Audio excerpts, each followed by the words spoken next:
What's going on, guys? Just waiting on some of these guys to show up. Rags is currently playing PUBG. I mean, I don't know if he's going to get on or not.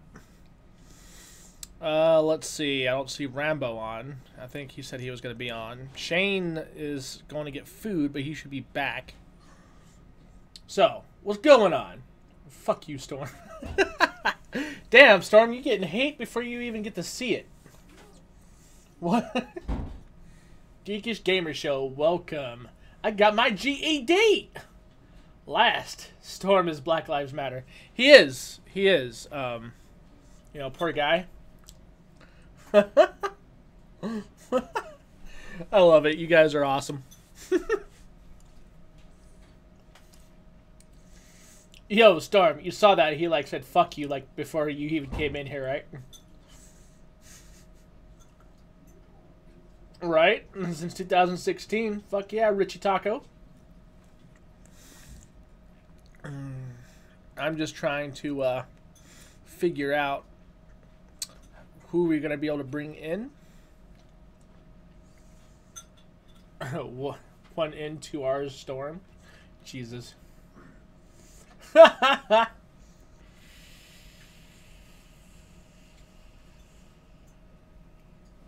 Yeah, Storm. Jeez, you jerk.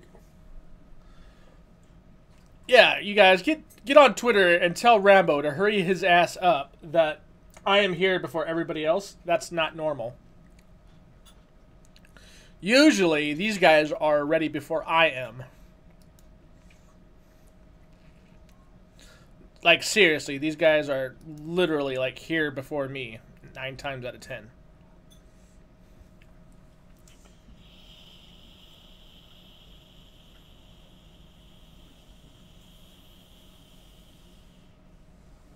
If you want to come in, come on in, go get. But then there's that asshole Shane who has like 15 minutes before he has to go. So yeah, he's hear bullshit for a minute. He's going to get food because he's autistic. He doesn't believe in delivery. They don't deliver to another state. Again, yeah, no comeback for that one. Again, he's got autism. He doesn't know any better. It's not his fault. He needs a hug in his life. Yeah, come on in if you want to be in one of the slots, dude. I just need you to show up in audience so I can pull you up.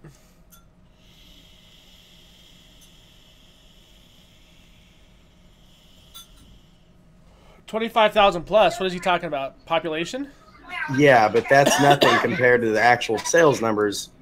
I mean, 4 million, 90 days. That's crazy. And out of that 4 million, 25,000. That's probably not even peak, though, is it? Like, I'm sure that's not peak. Because I remember when Call of Duty was selling, like, hotcakes, they'd break record sales on the PS3 in, like, the million mark and plus. And, like, even on peak days, it was, like, I would say close to 700,000 logged in playing. So, I mean, but, like, they're slow nights. Oh, the players banned? That doesn't surprise me. That's good, though.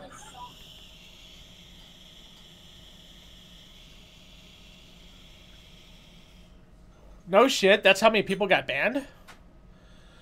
They have been busting a lot of cheaters lately. What up, Go Get? Okay. Well, nothing much. Just dying. Just dying?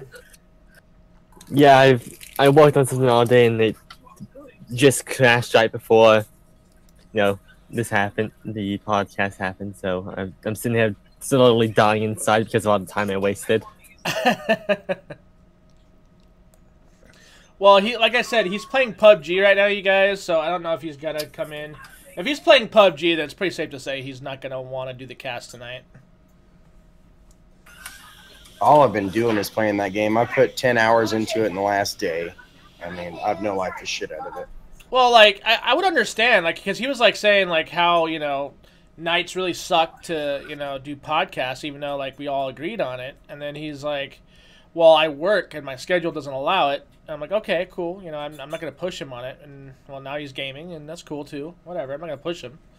I mean, if he doesn't want to come in here anymore, that's up to him. So. I just gotta remember to edit his image out so people can't, so you could stop asking, hey, where's he at? Where's he at? I keep forgetting to. It's been a busy week for me. I've been really busy this week. So. I will now make it my job to ask you every time I'm watching. Speaking of that, are you going to be gaming tonight, or you got work tomorrow, or what? No, I'm off tomorrow. Oh shit! So is Sandra. All I'm gonna do is relax. That's all I want to do is relax. I don't want to do any crazy shit tonight. I just want to kick back for once. So you're going to play games, right? Yep. I will be streaming. I'll be streaming tonight on Beam. For those of you that are interested, come over to Mixer or whatever you want to call it, and just look for Brimstone. And me and Shane are there. We co-stream. We co-streamed PUBG the other night, and it turned out pretty good. We actually got a pretty good audience that night. So.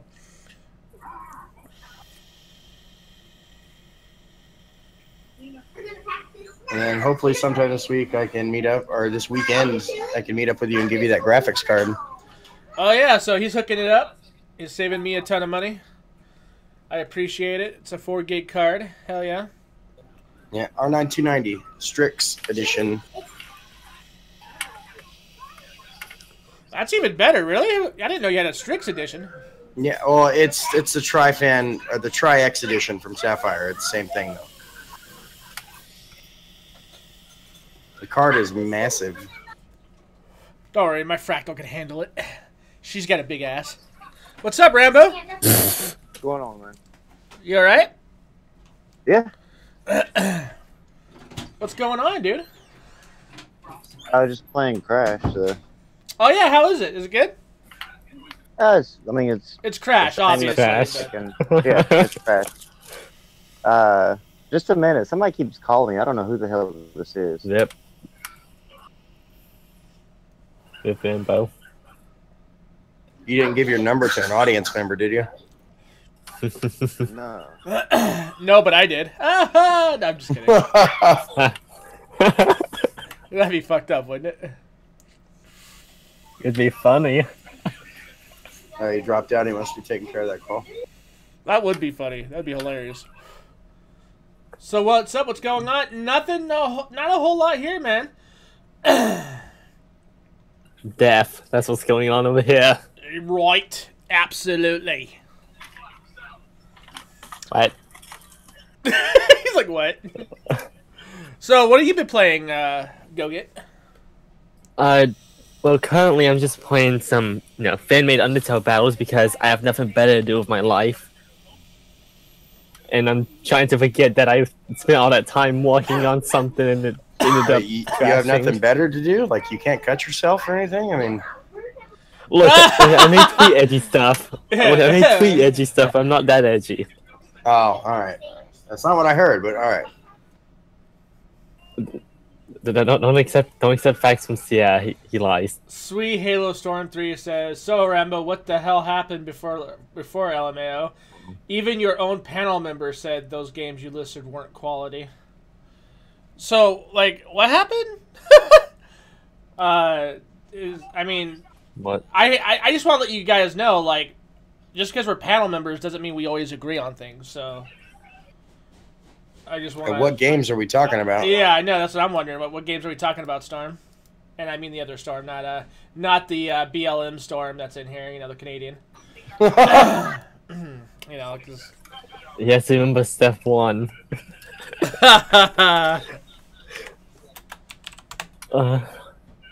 It's funny you should say that shit. I was thinking about coming over tonight after work just to hang out. Yeah. I didn't, and like, of course I didn't make it, but I thought about it. It's the thought that counts, man. Yeah, I was like, yeah, that'd be cool, hang out. Probably even do the podcast over there. That'd be cool. Have both of us in one room.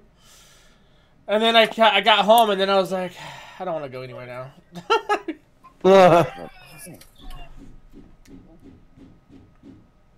The hell? What? Hey, Rambo, what's up? Ow, Ow, I can hear myself. Yep. Are you on your phone, Rambo? Oh. You dropped out again.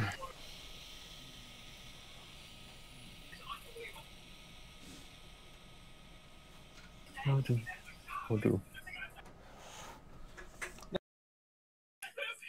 same spec as a RX card, isn't it? Okay, so then what games were you talking about that we said weren't quality? Because I'm pretty sure I did say something like that. I mean, I'm not saying I didn't. I'm just trying to figure out what you're talking about. That's all. Yep. Because I didn't Oh, think you were. I Oh, said something wasn't quality. I might have on Twitter given Rambo shit. I do that a lot. oh, okay, But that's all it is at the end of the day. Is I'm just giving him a hard time. Oh, he says he wasn't talking about this cast. Okay, all right. Me talking to anybody. Because I me and talk to, Rambo disagree on a just lot of shit. making their so, life difficult. Yeah. Well, we do fuck with him a lot though. Like I'll tell him like Sony's Oh, he falling behind. wasn't and, talking about these. Oh, No, no, sorry, no, I misread yeah. that. Yeah. You know, yeah. My bad. We No cleaned it caps up. needed. No, all the caps are needed. yelling Caps at are us! to death. My goodness! So sensitive. Is Brimstone still here? Yeah, I'm here. You don't hear me? No, he disappeared. I think he did. Really? Does he not hear me? Rip. Hello, Oh, he's Oh, back. there he is. douche. No, you. Oh, there's a wild Rambo too. Oh Jesus, man! Like, Oh. trying to figure out what the hell's going on. Jesus doesn't love you. That's not something you should apologize for. Amazon Prime is fucking amazing, Storm. Wait, what happened? Storm's, I'm sorry to say that I decided to buy Amazon Prime. I'm fucking sorry for that. Amazon Prime Amazing is amazing. service. Ow.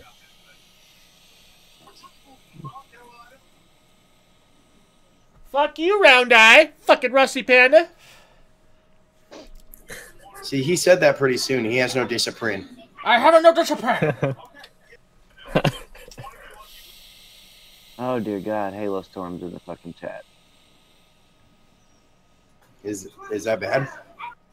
He's just I consider him. If y'all knew, did y'all ever watch my video that I did on this guy named Alpha Fox Warfare?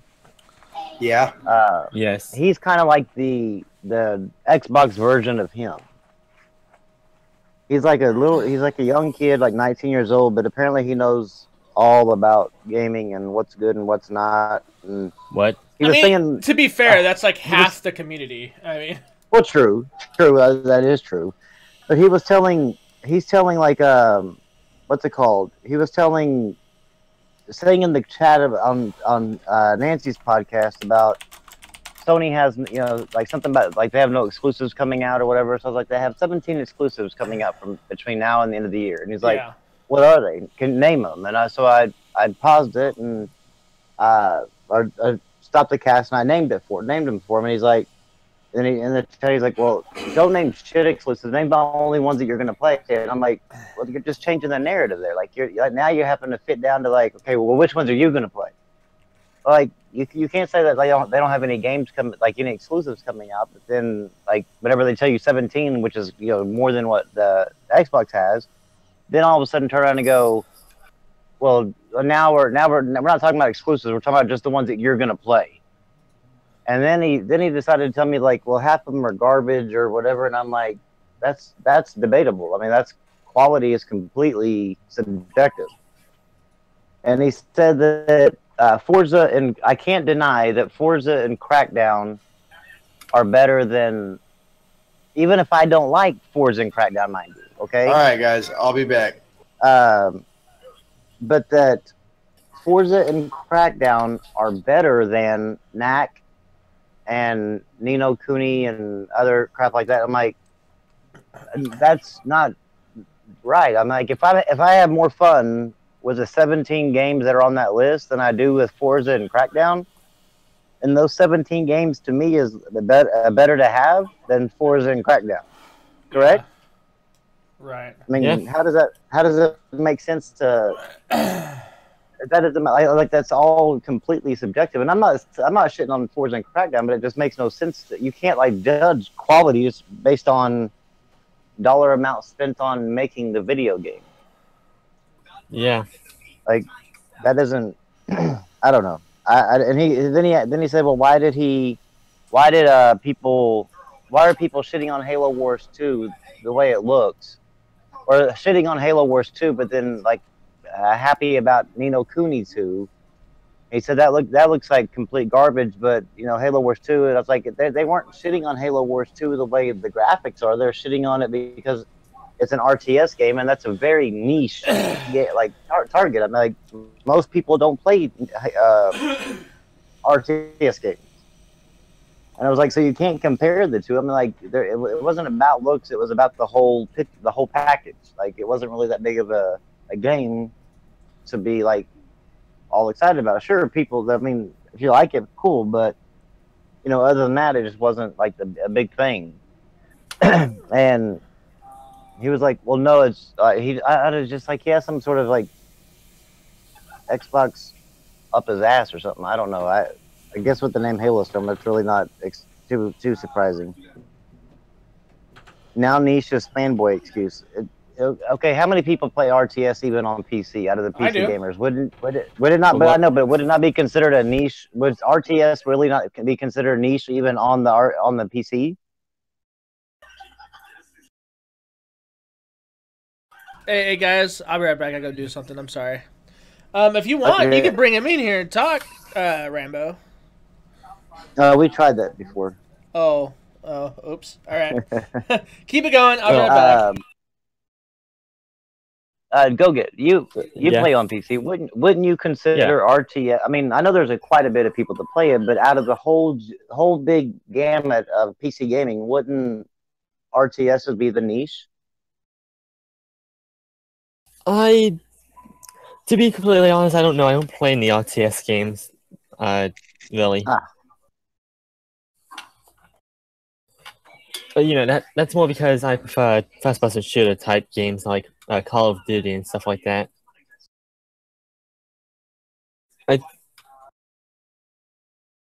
As players get older, they mostly switch to strategy games. Maybe Dunpeel. I don't know. I'm 41. Well, I'll be 41 next, I guess, in July. And I have yet to ever want to switch over to any sort of strategy games. I find RTS games, I'd rather go play and just like real life Frogger than I would real life Frogger. Yeah, just like go jump around inside the damn street, the busy street, trying my best not to get hit before I play RTS. Like, they're just boring to me. I hate turn-based games, but I'd rather play a turn-based game than RTS because RTS just seems like it's just very boring to me. Call of Duty is the hottest Pokemon game ever made by Ubisoft.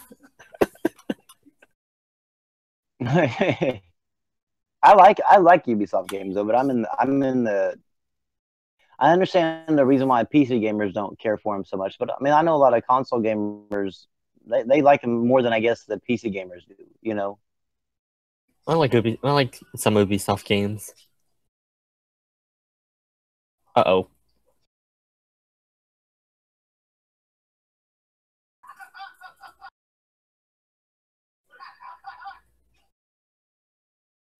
Negative 14 years old now.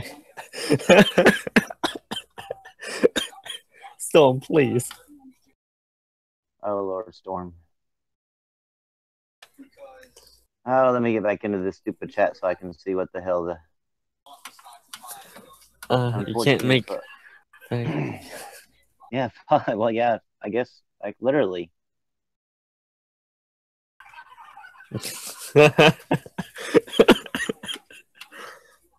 There was storms in the chat. Gunpill, are you referring to me that I can't make fact from my anecdotal experience? Are you referring because if you're talking about me, I'm talking about I was asking a question regarding about RTSs on PC. Yeah, like I said, I'm not there. But when it comes to the RTSs on console, there's like no denying that the RTS is niche. And yes, I definitely Ni no Kuni 2 would be a niche title. That's easy. That's not a mainstream title out there. I mean, I've never said that Ni no Kuni 2 wasn't niche. I've never even played Ni no Kuni 1, so I don't even know anything really about Ni no Kuni.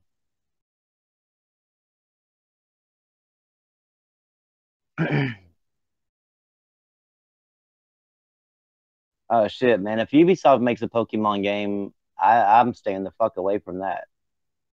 I had no problem listing it Halo Storm because of the fact of what you said. You said that they had no exclusives. I said they had 17. You said name them. I named them. That's it. That's a fact. I mean, that's a game that's only going to be coming on PS4 and PC. It's not coming on Xbox, so it's one of the console exclusives listed for this year. I just answered your question. I never said that all these games I'm going to be buying or all these games I'm going to be playing. I said your thing was in the very beginning that they had no exclusives the rest of the year. And I said they had 17. You said name them. I did. Then that's whenever you decided to change it and say, well, which one? Only the ones you're going to be playing count. Oh, no, like that's not how that works. When you say that, if I say, man, Xbox has no exclusives coming out this year, well, then it's easy. They would just name, okay, yeah, they do. They have, X, Y, Z or whatever, whatever exclusives they have coming out. I'm not saying. I mean, if I say now Xbox has no exclusives that you're going to buy this year, maybe then you can point it out to the person's thing. That's not what you said in the beginning. When you said something about exclusives, you said about no exclusives. I said they had 17. You said to name them. I started getting them to name them, and then all of a sudden you changed it to what exclusives are you going to be playing? And if you want to know on that list what I'm going to be playing, let me get back to the list, and I can tell you which one I will actually buy. I'll tell you which ones I'm going to buy. None. Yeah, none. Yeah, I'm surprised. Well, no, I mean, I plan on PS4 as well. I just don't really. Yeah, no, you don't. Yeah, oh, you don't have the money. No, I just don't like the exclusives. I own one. I just don't like the exclusives coming out this year. Okay, well, the ones that I will buy. Oh, go ahead. Okay, I was gonna say I might buy. What's that one? I forget the name of the game. Horizon Zero Dawn. I may buy that to play it because it looks fun. That's an awesome fucking game, man. Like that one will probably be up for Game of the Year this year. I've already bought Crash Bandicoot. I was playing that. Final Fantasy 12 Remastered. I'm not sure if Final Fantasy 12 was a turn-based. If it is, I doubt that I even fuck with that one. Higher, I will buy Hellblade, Uncharted Lost Legacy, I will buy Everybody's Golf, I will buy Yakuza Kiwami, I will buy Danganronpa V3 is usually a easy platinum, I'll buy that one. Gundam Versus, I don't know what that is. YSV3 or 8 or whatever the hell, however you say that, I don't know. I'm not really sure because I don't know too much about that game. I've never seen much about it, so I want to see it. Boundless, I'll buy. Death's Gambit, I'll buy. GT Sport, Day 1. Knack 2, Day 1. Next Machina, I've already purchased for pre-order. Nidhogg 2, not really interested in that one. Ni no Kuni 2, like I said, I don't even know anything about Ni no Kuni, but I will look at this one because now my taste has actually broadened since I've been have a lot more free time. And Windjammers, yes, I will buy because I've actually been in the beta for that one. So out of the 17, I think I'm going to be buying the majority of the 17. So again, that's still more than. I don't know really what is actually going off of, but I mean it's still more than what's coming out for Xbox this year. That Xbox this year, I mean, is what? It's I think Crackdown 3, Forza 7. I think State of Decay and Sea of Thieves got pushed out till next year. Super Lucky Tales and Cuphead. So Cuphead, Super Lucky Tales will be a day one purchase. Crackdown 3 will probably pick it up on a bargain. And Forza 7, I already have Forza 7 minus the DLC that it is. So with Forza 6 and Forza 5, so I won't fuck with Forza 7.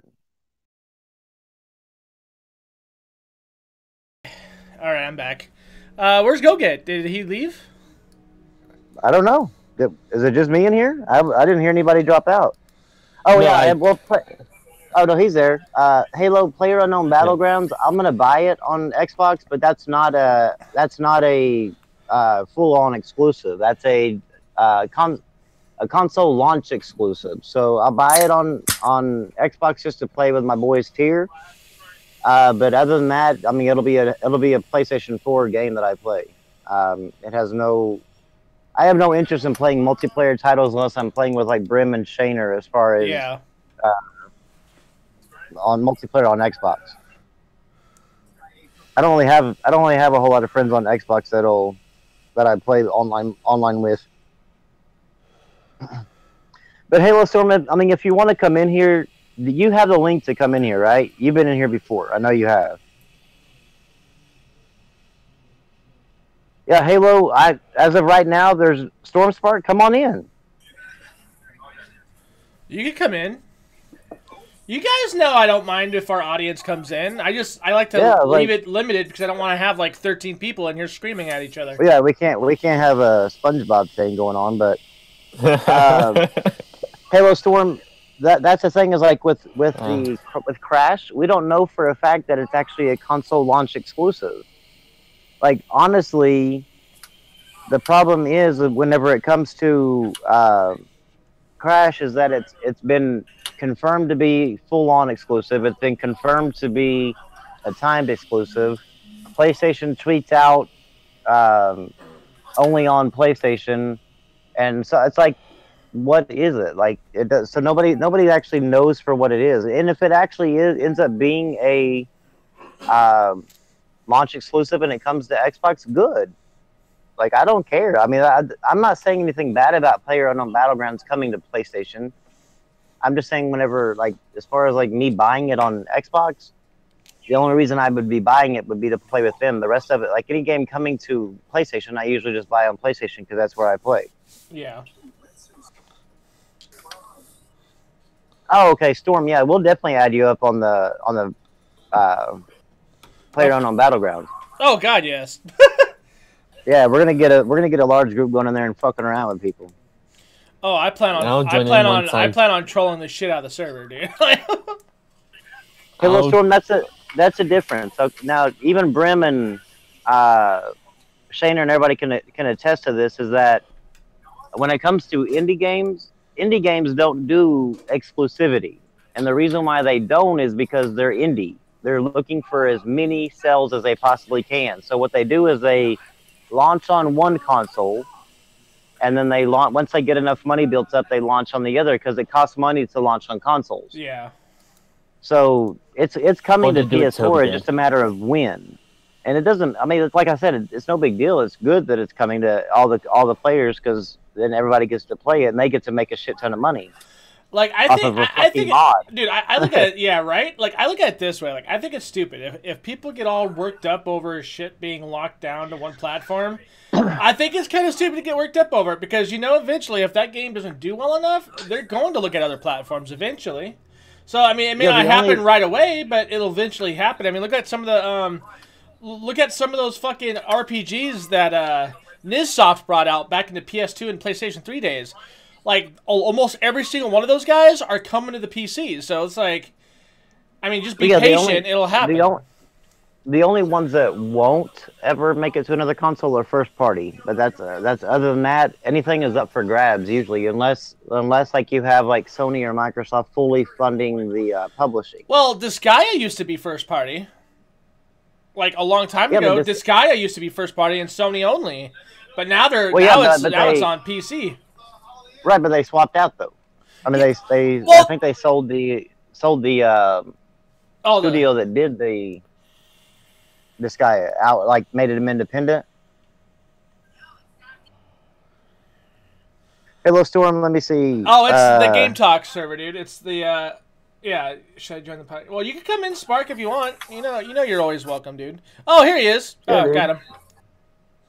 All right, I'm gonna unmute you. It's just so much. It's just so much easier to talk. It's actually just so much easier to talk to you like this than it is reading your damn comments and then trying to answer because there's a delay. So. Oh, he ended up backing out, I guess. Hey, what up, Snuggle? How you doing, Waffle? How you doing? It's been a bit. What the heck? Hey, bro, like, I added you to the chat, dude. I can't see. I'm. He said his internet wasn't that great, so he probably lost connection. Fair enough. Fair enough. Hold on, let me get the link. At least he's not like everybody else. When they drop out, they're like, "Why did you kick me?" I'm like, "We didn't kick you, dude." Like, Yeah. Yeah. He said to invite him back if you can. So yeah. I'm gonna do it right now. Okay, I didn't know if you saw it. So. Yeah. All right, Storm. Wait, like how do I? Hold on. No, Dunpeel. Go ahead and while you're doing that, I'm gonna answer Dunpeel. Dunpeel. The reason why I was saying unless like Sony or Microsoft funds the publishing, is because sometimes they have with those deals that not hashtag not all, but some of those deals that they have with publishing is I will publish your game, but you are not to put it on any other platform. Kind of like the Street Fighter V. Sony doesn't own the IP, but it is guaranteed to never go on Xbox One. No iteration, no Super Street Fighter V, nothing like that. Nothing with Street Fighter V is ever going to go on Xbox One. Right. Because Sony funded the game. Like Sony paid for the game to be made, but yet they own the IP and they're the developer. So that's what I'm saying, like that. All right, bro. I added. I sent you the invite through the DMs on Discord. I found you. I messaged you. All right. Now, when you get in here, I need you to stay in the server so I can give you a role. Just when you leave the server, don't say leave server, because when you do that, it'll actually make you leave the server.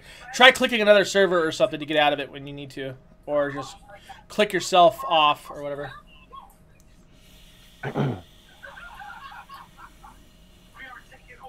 Yeah, bro. Yeah. Storm, whenever it comes to like PUBG, I'm excited for the fact that console players get to play it. When it comes to Xbox One, again, like I'm not really like as far as being excited for it to coming to Xbox One, I'm not really excited for that because I guess I'm excited I get to play a game with Brim and Shaner. Oh yeah, that's and gonna be great. Guess you. But other than that, I mean, like games like that coming to Xbox One usually don't spark my interest because of the fact that I don't play online games on Xbox One. So even though I pay for live. So for me, since I already own it on PC, right? I am going to enjoy the shit out of fucking wrecking faces when those guys get online with us. It is going to be hilarious. Now, it's going to be fucking fun. Now, when I get on Xbox, I'm going to have fun trolling the shit out of the PC guys. Like, I'm going to be so obnoxious, dude, you don't even know. Like, I'm going to be the loud motherfucker that lets everybody know where everybody is. Wait a minute. Have they said where that for sure that Xbox has said yes to the crossplay between Xbox and PC? Well, I don't know if Microsoft said yes, but I know the developers said they were pushing for it. Yeah, the developers want to, but I can only see nothing but trouble when it comes to. All right, bro, hold on. Let me redo this then. I don't know what else. It's so weird. It says he didn't have permission to click the link. Like, what the fuck? All right, That's weird. You know what? I think I know what it is. That's my fault. I gave you the invite to the admin server. All right. Yeah. I didn't think about it because I figured since I sent it, it should let him in. You know what I mean? All right, bro. Sorry about that. Let's see if we can get you in here again. Well, damn it, Storm. All right, man. Good dang it. We'll talk more, man. We're always on Twitter with each other, so. Yes, Snuggle Waffle, it is. It's cross-platform from PC to PS4. Yeah. Yeah, and it sucks. There's a big difference between a fighter being cross-platform between PC and console than a shooter.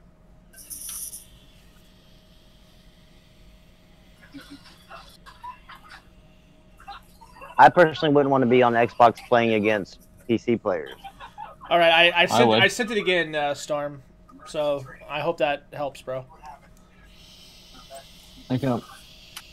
Like Speaking of somebody who plays on both PC and Xbox and all that, I would, because I know if it comes to it, I'm sometimes better than some PC players when it comes to first-person shooters. Yeah, but I'm just saying, like the overall average is you're going to be outgunned and outmaneuvered by PC. Oh yeah, that's definitely gonna happen a lot. Yeah, I mean, sure you're gonna be better than some, but not enough to. What's up, guys? What's up, I don't think dude? enough to really make the big What difference. you guys doing? Rambo, Dying inside. I don't have a problem with your list. I have a problem with you listing games you're not gonna play. Okay, you said. And Can also, you your turn him? list is kind of trash. Let me try. Okay, let me let me try to turn him down. Let me try to turn him down because Am I too loud? Hold on. you're loud on. You're just loud on my end. I just need to turn you down. No, on my end. he's Okay, pretty loud. again. Okay, yeah, you're in Hold the. on. Am I lower now? You're low. You should be low enough for me now. There you go. Okay. No, the only reason I listed those games, like I said, is because I wish I would have screen capped the thing, because I never would have thought that we would have still been talking about it now. Is that you said that they had no exclusives coming out for the rest of the year, or barely any, or whatever, and I said they had 17, and you said name them, and I said as soon as I was about to name them, then you typed in name the ones you're gonna play, and I'm like, that's not.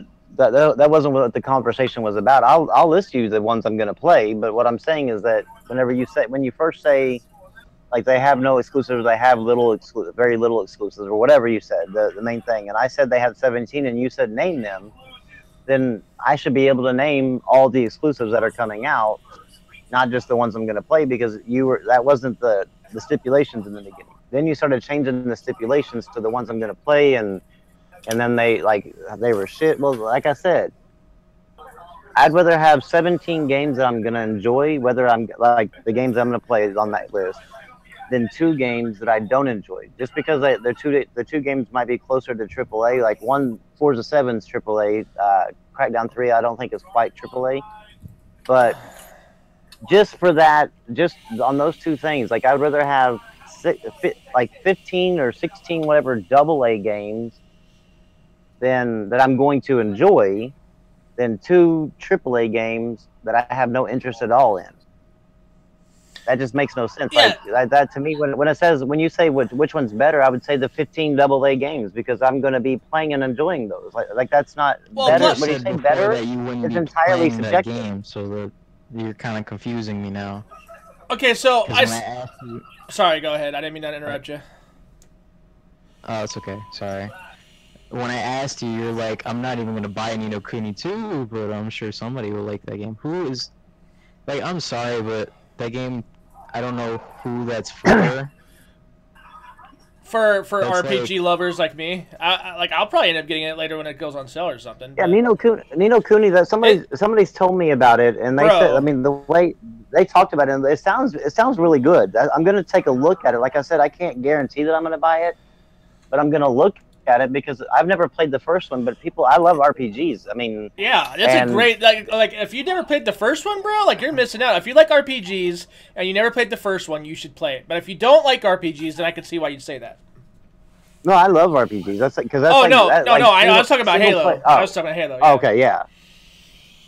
Okay. Yeah, It just didn't look good to me, but if you're that's caught your up on thing, the way, I'm okay with if that. you're caught up on the way it looks aesthetically, then to me that's not a good way to go into looking at a game, because I have found some games that are 8-bit that are almost as fun, if not more fun, than some AAA games that the developer spent millions of dollars on. I mean, it just like the looks That's of a fine, game. but, like, I don't understand some of the games you listed. I don't remember all of them, but some of them you listed were looking kind of Well, like Like, you personally, listed like right? But that's to you. That Yeah, just I was just because gonna they look say bad that, to you yeah. doesn't mean but even that your they're own bad. panel members. This is what made me laugh. Even your own panel members were like, bro. It's about quality, not quantity. And I was like, wow. It's not about. And then you were trying to It's shut not him about. up, and that just made me laugh so No, hard. no. The quality comment, whenever they said, was because they were talking about, because we brought up the whole PlayStation VR, and people, and the reason why it bothers me about the PlayStation VR is because you hear Xbox guys saying, that's not you. Not in particular you, but just on Twitter, I get into a lot of these stupid, talks with people on Twitter. But they were saying, like, why are people complaining about $500 console, but they're happy about spending $500 on PlayStation VR? And I said a fact remains is that since October of 2016, that's not even a year ago, there is almost as many physical retail exclusives for PlayStation VR as there is the Xbox One since November of 2013. I don't So, believe that. There is. That There's sounds there's like bullcrap. He's I don't he's think no, so. you know, he's already trust me, he's already looked into it, dude. He's already I promise researched it. Ridiculous. It sounds I ridiculous. promise you. It sounds ridiculous. Yes, it does. That's exactly what I'm talking about. It sounds completely ridiculous, but it actually is true. Whenever I listed in last year, because it was the whole Tim Dog and what's his name? Shit. Now I can't think of his name. Oh fuck! What is that? We had him on here. He was talking to Rags. What was his name? Kid Smooth. Shit. I don't know how the hell I lost his name. But they were going on about how PlayStation was dry for so many months or whatever. Just continuing on about how PlayStation lacked exclusives for so long. So that's what made me go back and go through every stupid retail exclusive. I spent a day or two doing this, just trying to figure out what it is people were talking about, because I didn't notice a big shortage on either side. I mean, besides this year, like on Xbox, has been kind of short as far as exclusives go. But as far as that, I mean, I really have never noticed a huge shortage, on either side. I just noticed during a certain time period on Xbox, you didn't get any until like one at the beginning of the year, then a shit ton at the end of the year. And I said, other than that, I mean, I just really never noticed anything. But whenever I went back and actually listed, I looked at every stupid physical release that came out on Xbox that only was on Xbox, and I even included this year, and games that I didn't even know for a fact were even going to get a physical release, like Phantom Dust and Voodoo Vince. And they had 36. Nobody cares about those games, though. You don't need to include those. Do what? No. Nobody cares about those games, though. You don't really well, maybe Voodoo Vince, but I don't think anybody really cares about Phantom Dust. It wasn't about who bought it or who's buying it or anything like that. It was about what retail releases were out there in stores for you to look at. Yeah. And since 2013, all the way up until the end, counting Forza 7 I even put State of Decay 2 and Sea of Thieves in there because I didn't know they were going to be delayed. Counting all those up until the very end of the year, Xbox has had 36 retail exclusives. 36. This entire generation. I have 30 retail. Triple I have A, double A. It doesn't matter. 36 good, bad. But Halo, but hold on. No, it don't. This is where you get lost in the sauce because you think it matters. If it's no, it doesn't. Hits, then it's a good thing. Okay. No, Rambo. Let me explain it. I know you're getting So Halo. So this is what we're getting at. When people are debating facts about titles in general, personal preference cannot be a part of the debate. Personal preference only muddles the entire argument. When you're talking about facts, you're talking about the facts themselves, not so much if this game is good for you or if it's not good for you.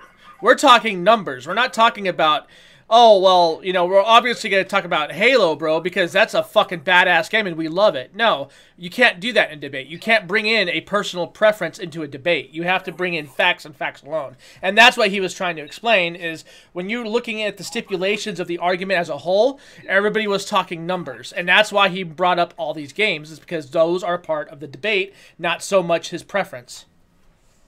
Yeah, I mean, because, like, I mean, if I did that, then, I mean, I would be, out of the 36, I would be, basically, then I could turn around and say, well, they only had 14 exclusives. Because I didn't care about 22. Right, exactly. That wouldn't be right.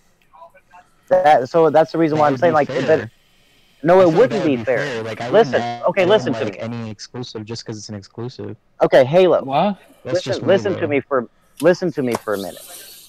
When you're saying Xbox was dry, or Xbox has no games, or you're saying PlayStation 4 has no games during these certain years that they were saying. When you're saying that, you're not saying PlayStation 4 has no games that I like, or Xbox is dry on games that I like. You're saying that as a whole, they had no games during that year, or they had very little games that year. Nothing about what I like or my preference or the quality, how much money was spent on development of the game, just the sheer number of games. That's what you're talking about. Mm-hmm. So whenever I bring up the sheer number of games, that's all I'm doing. I'm not saying there's 36 games on there and there's that are absolutely amazing. Yeah, and there's 124 on PlayStation that are all absolutely amazing. No, I'm just saying that the sheer number is this. 36 exclusives, and some of those weren't even actually physical copies now. Voodoo Vince was taken off, so that makes 35. Phantom Dust was taken off, that makes 34. State of Decay goes to next year. Sea of Thieves goes to next year. That's 32 retail exclusives. Just retail.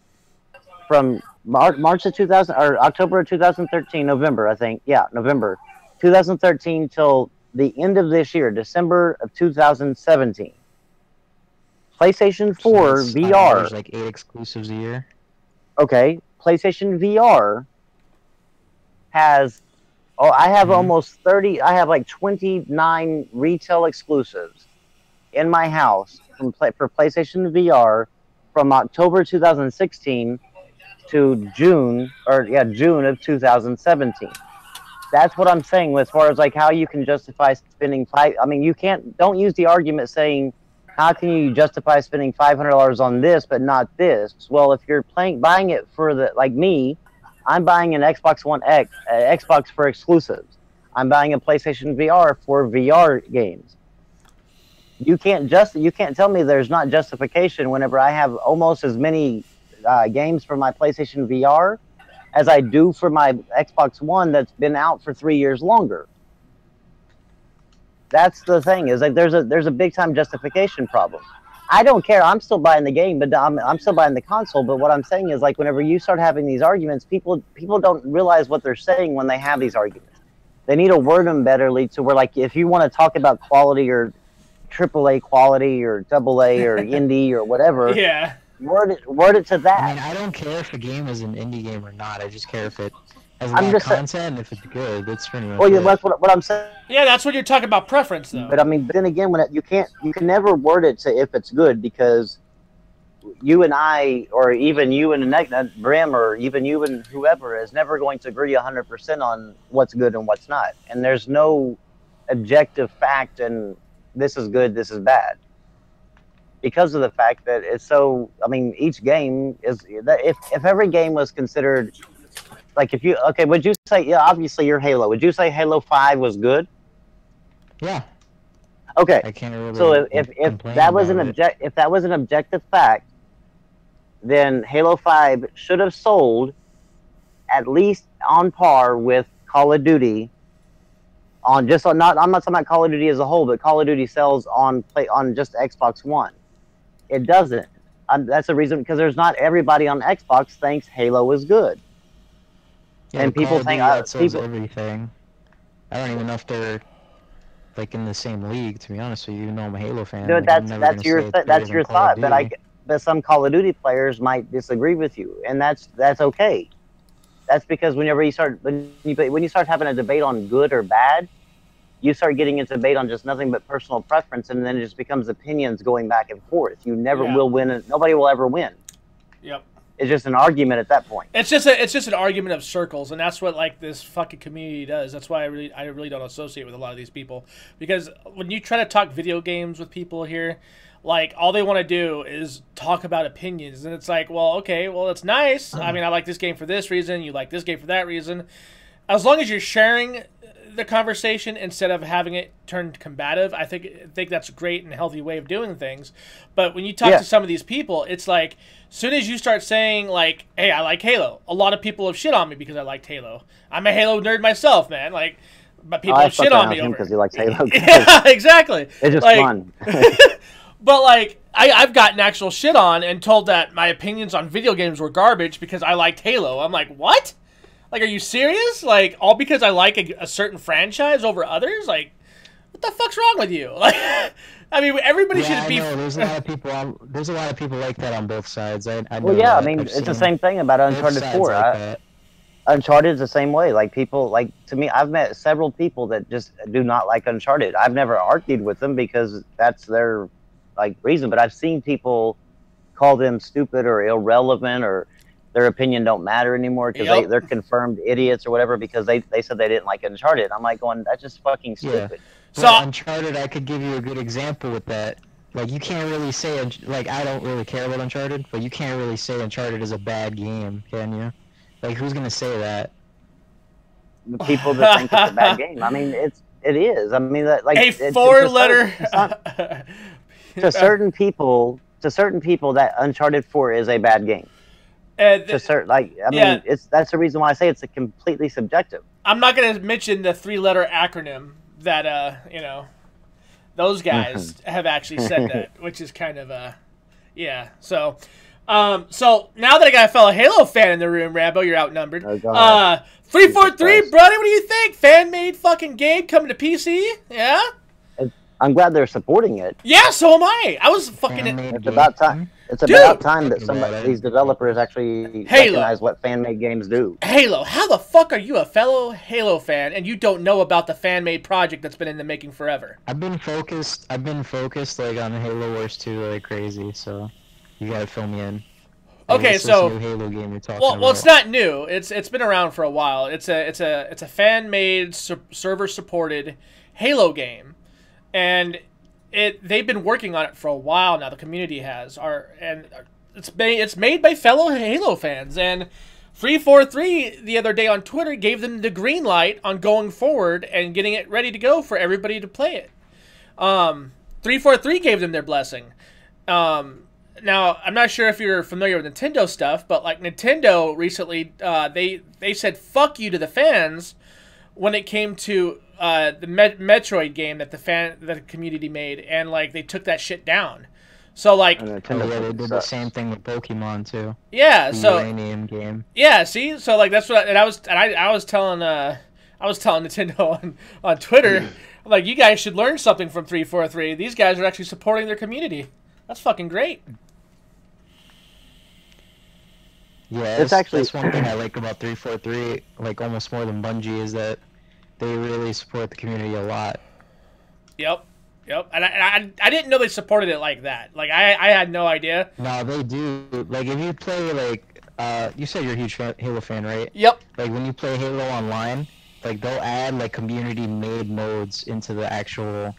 Yeah, I saw the community. I remember when the community playlist first launched. It's like integrated now. Yeah, I remember when it had its own segment when you could select it. Yeah, that was pretty cool actually. I was playing some weird ass fucking soccer game in like Warthogs or fucking. I was like, what the fuck? Like, I'm literally in a battle jeep, like fucking playing soccer. What the? Yeah, like there's always like a surprise when you play Halo 5 online. And you play like a random like map and shit. That's why I like Halo so much now online, more than I ever have.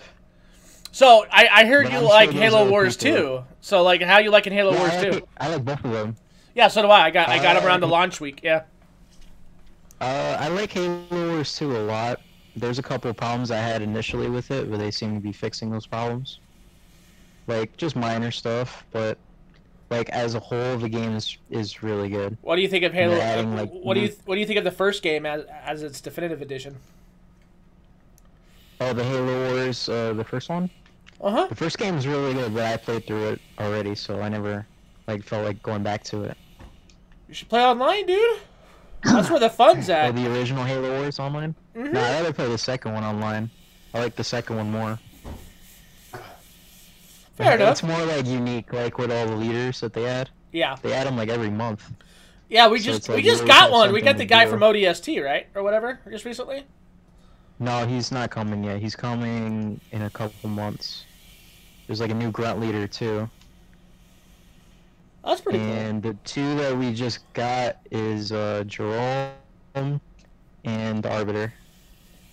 I haven't played as either of them. I only play as like the shipmaster most of the time. I want to try out Arbiter. He looks like he would be fun because, like, I just got the notification recently about Arbiter coming. And I was like, oh fuck! I need to boot that game up and Yeah, start playing it Jerome- again. Jerome is like a little bit overpowered because he has like 5 leader units, which is like ridiculous. So, like, He he's has 5, easy right? mode. He's like super Yeah, easy he's- mode, isn't he? Like, he's super like OP when he's like maxed out. He's ridiculous. He's kind of like Colony when he came out. He was just better than everybody else. You know, I'm surprised that Halo Wars 2 has stayed in the E arena for as long as it has.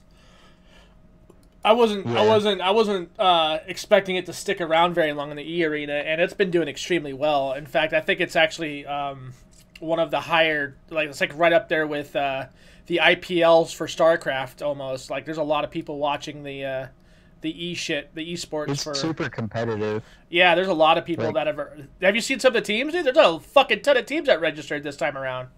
I'm like, god damn. Yeah. I watch like some of the YouTube channels that do it, but you could say compared to other people, I play casually, but I really don't. I have like 100 and something hours in that game. Yeah. But compared to like some other people, like I don't know what you would call me because I play it like all the time and I still can't top these people because these guys are just ridiculous. Like they could do like 5 things at once while they're playing. They're like Oh, Blaze. RTS ninjas in that game. Blaze and Goget, yeah, dude. Like this game has like literally blown up on esports. It was kind of weird. Like it started off really slow because for whatever reason I guess there was a lot of issues during the launch week, which I bought at launch week. I didn't really experience any of the issues, but yeah, they got. The issues were mostly in the multiplayer, so Was it? Oh, okay. So I mean, like Halo Wars has actually fucking been boosting in the E arena, which I was kind of surprised at it actually, because you're so used to seeing Counter Strike. It's a good game. Yeah, you like I said, you're so used to seeing games like Counter Strike, Call of Duty, League of Legends, Dota 2. Like you're used to seeing that, but when you see Halo Wars 2 up there, it's like, wait, what? Like, when the fuck did this happen?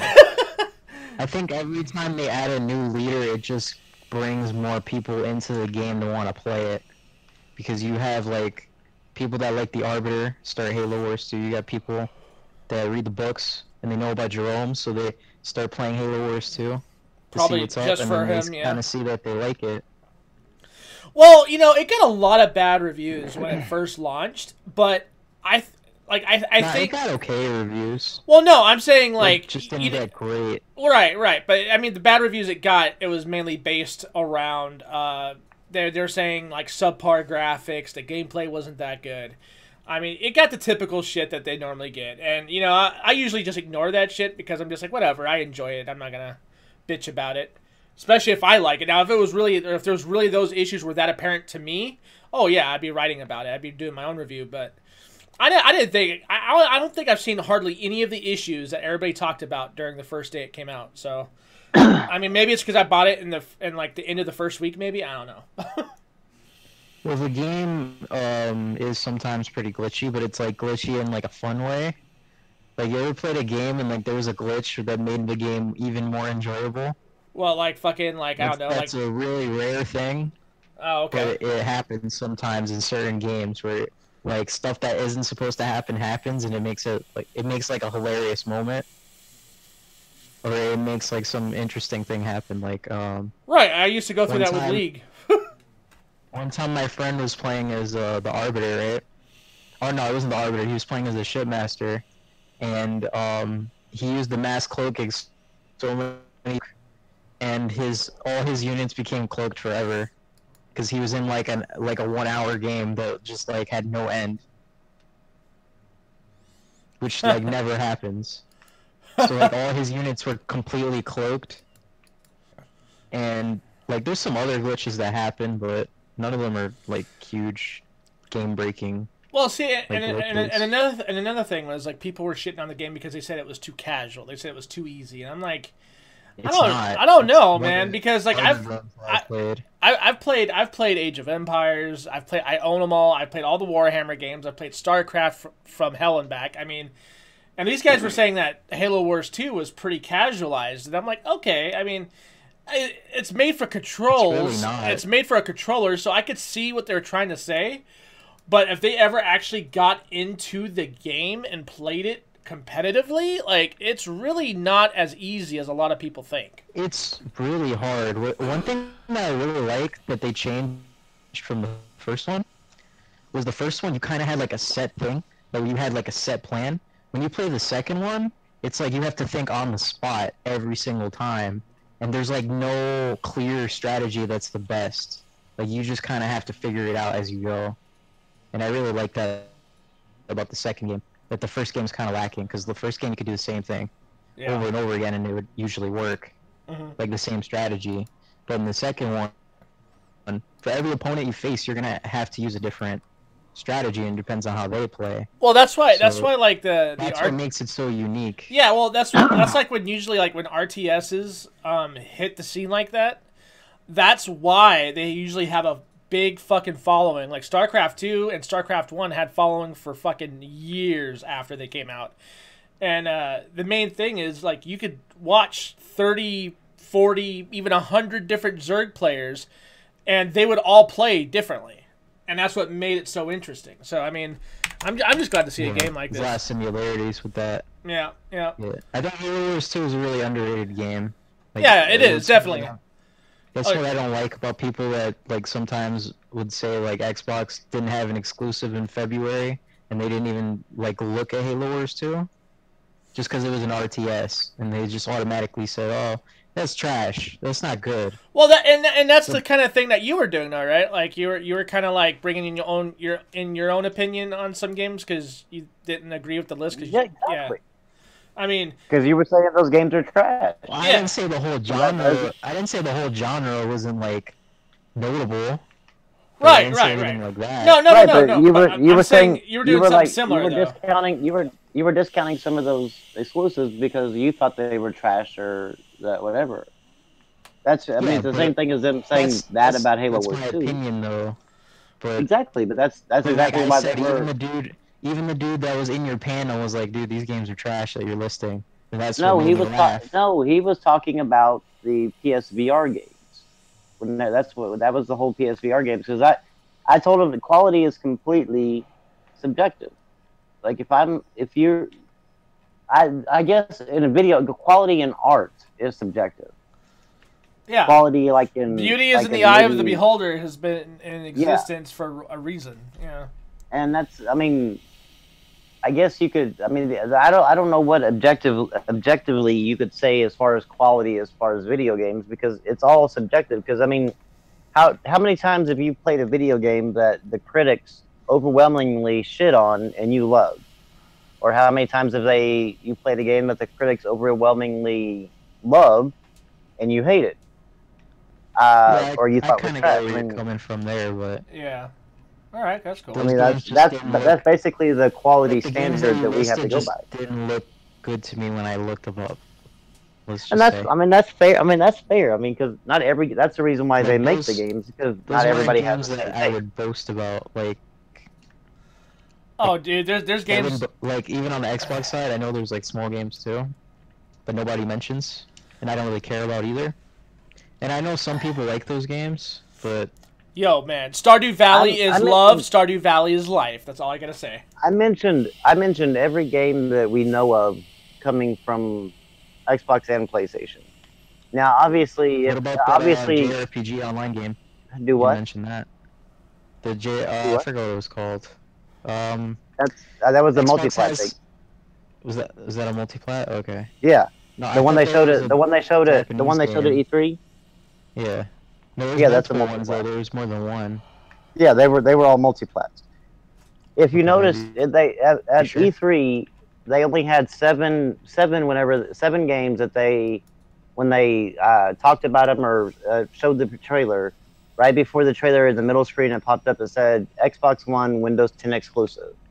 And Mhm. then every other game out of the 42 was either a multiplat or it said console launch exclusive.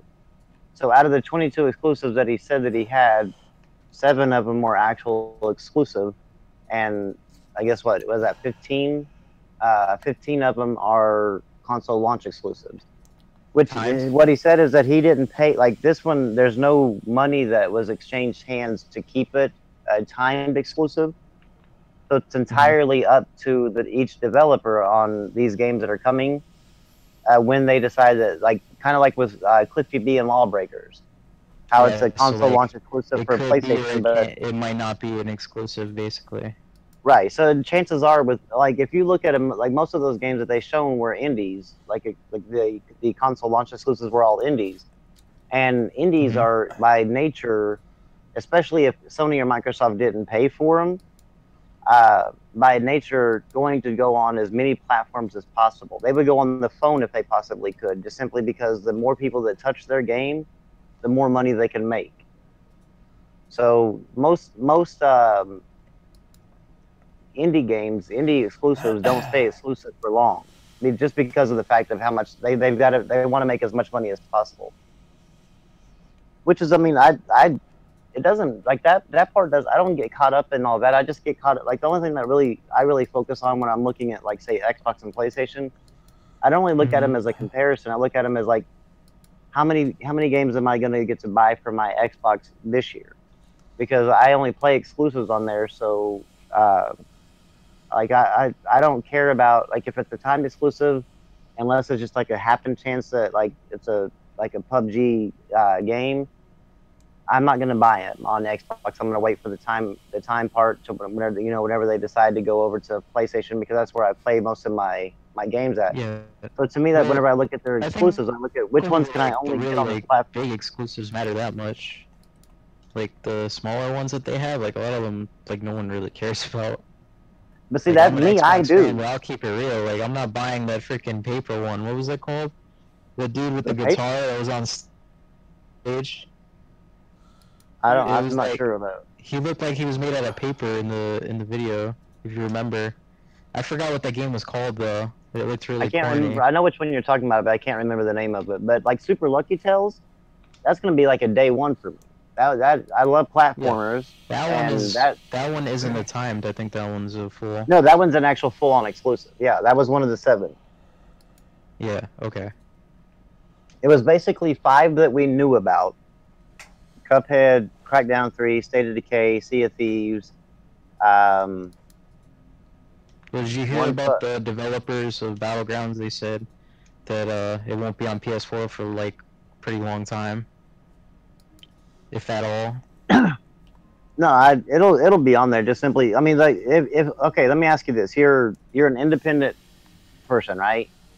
You've done like you've dumped all your money into this, and you have the chance, like there's nothing stopping you from, like, you've decided, okay, well, I can launch it on Xbox that has 30. Like, we're just gonna say 30 million consoles. So there's a chance for 30 million sales. It's never going to hit 100%, but a chance for 30 million sales.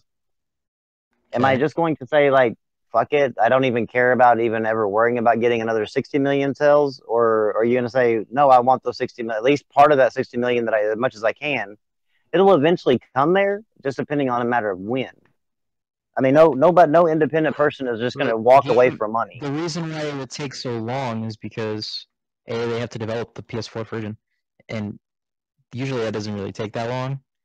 Like, yeah, 5, it's not really 6 that hard. months. Once you have a console version made, doesn't take long to make the other one. Yeah, like 5, 6 months, something like that. But the thing is, the game isn't complete yet. It's in the game preview. It's not like a full. It's not a full Yeah. game yet. Yeah, like So once it, they have to if it complete the actually, game, and then they have to port it to the PS4 version if they're gonna do it at all. yeah, And they once said that it's not if 100%. ever. They're not going to put the PS4 version, but they said something along the lines where they had me thinking it was gonna stay on Xbox for a pretty long time. So Well, I mean, it all depends on how long it stays in game preview because like PlayStation doesn't have like what they call the preview program.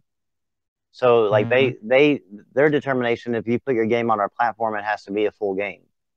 And so if it comes as soon as it comes out of game preview and actually gets launched on the Xbox store, at that point is when like the deciding factor of like the time goes, like how long is it going to be before it it hits PlayStation.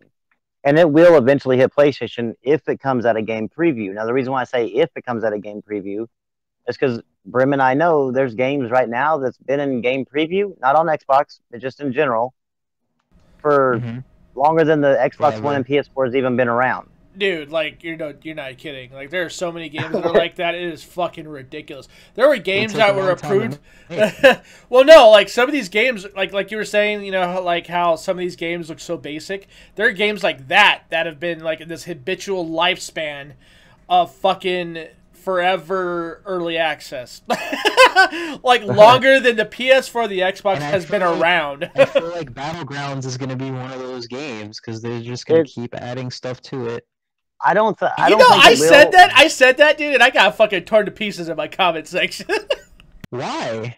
I don't think it will. Remind you kind of a little bit of like one of those types of games that just gets supported, like GTA 5, like.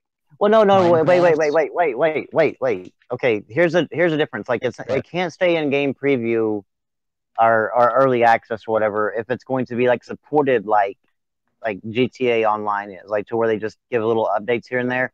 The whole purpose of like game preview is that the actual game code from beginning to end is not complete. So once the money comes in and they're supposed to put that money towards completing that portion of the game, but they can still support it later on with add-ons and stuff like that, GTA Online. But those additional add-ons, that's the reason why Ark got so much shit, because they're adding to their game. They're not even finished with the base game supposedly, but they're adding to their game, and they haven't even taken out a game preview. So they were charging some hefty cash for some of those DLCs, man. Yes.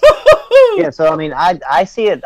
Considering the fact that the reason why PUBG actually even started, the whole reason why that mod even was created, was because DayZ was taking too fucking long coming out of early access and getting support by the actual developers. Exactly. People got tired of it. Yep, and H1Z1 wasn't getting fixed. People were getting tired of that.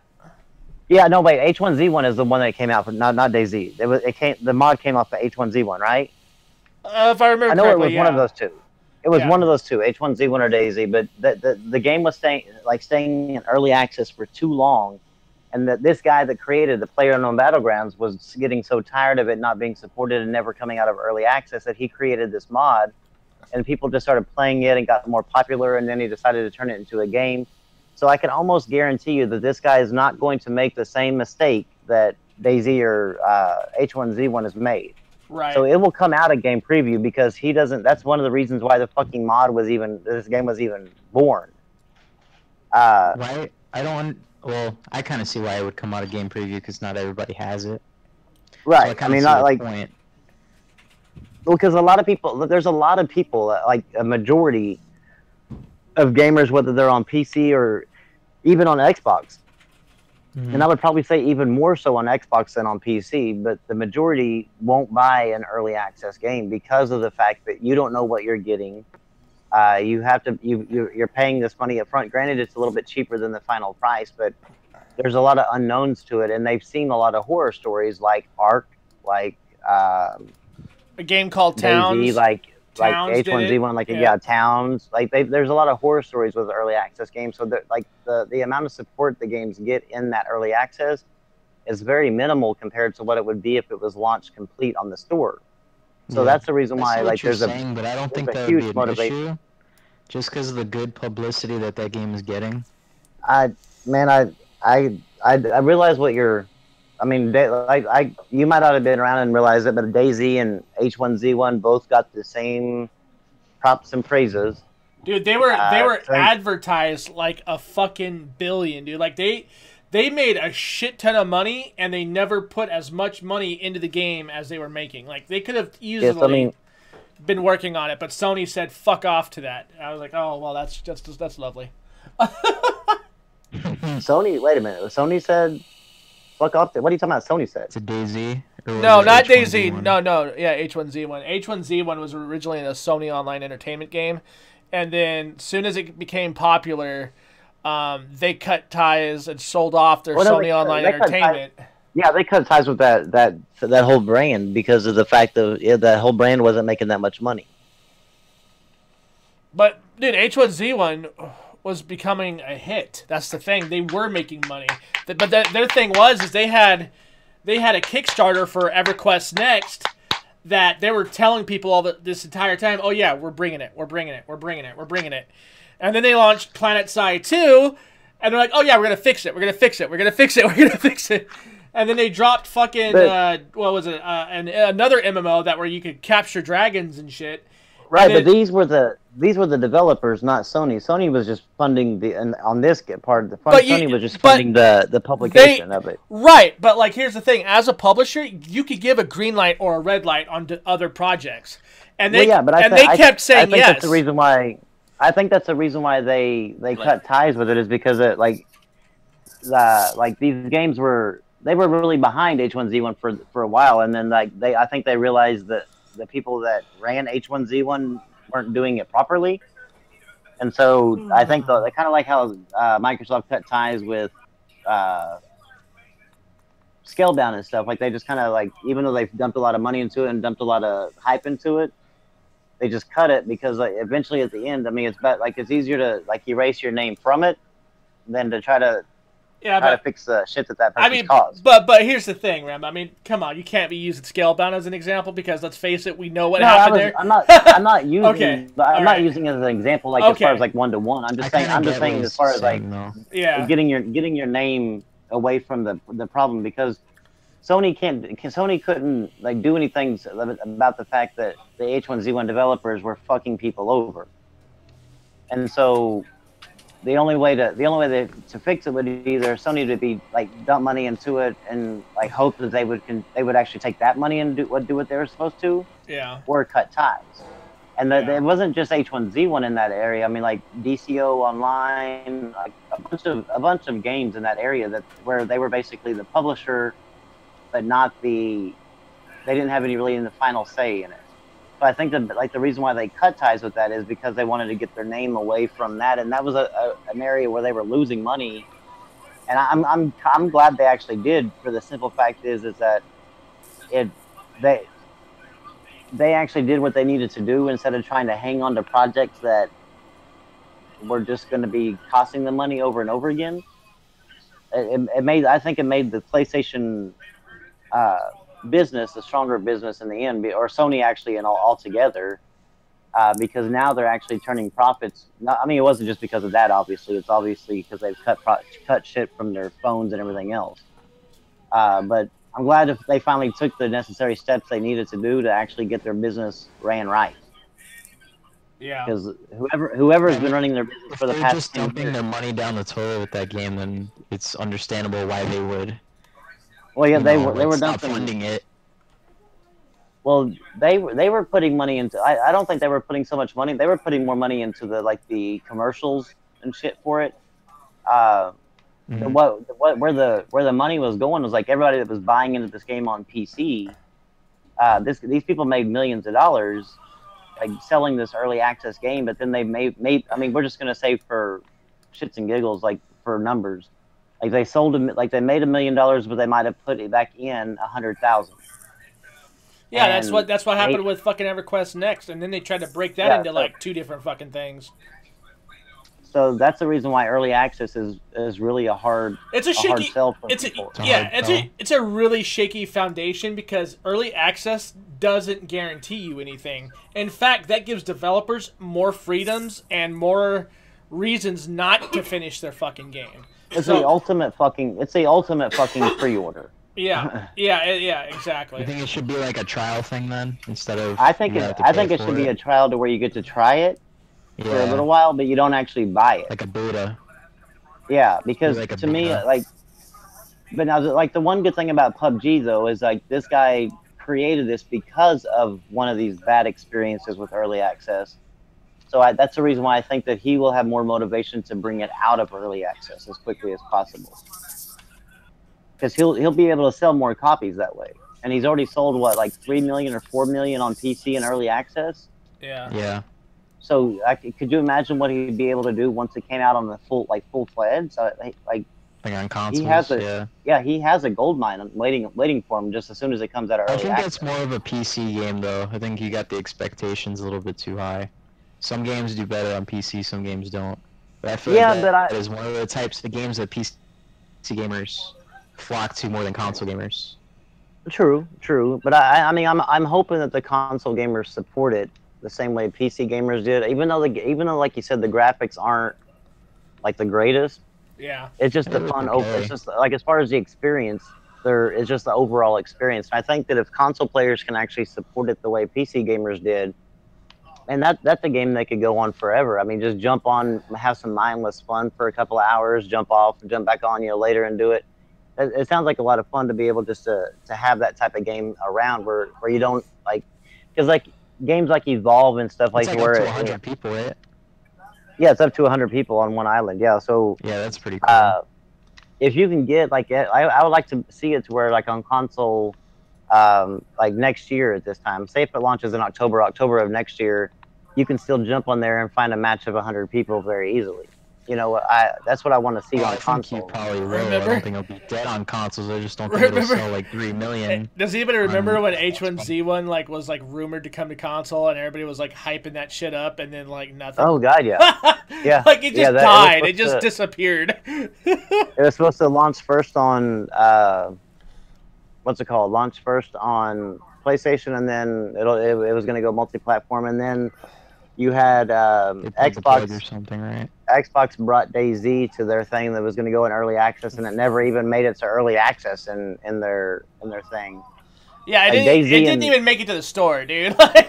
No, that was the crazy part is that they like Sony brought H1Z1, showed off H1Z1 at E3 one year, and never heard from it again on console.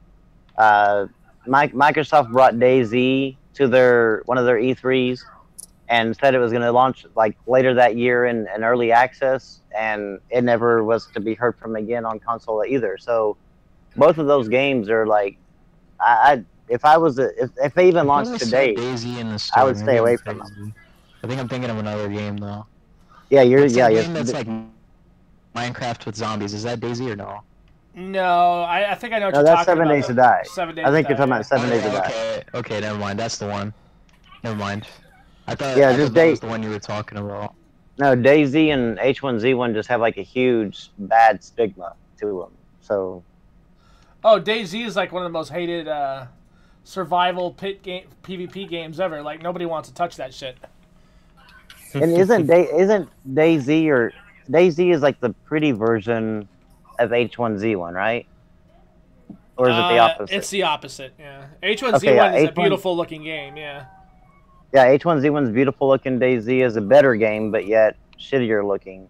But neither one of them are actually getting supported by the developers like they should be. Yeah, there's really no point in playing either Damn. one. Yeah, there's really no point. I think Rags is like the only one in my group of people that has literally like thousands of hours dedicated to it.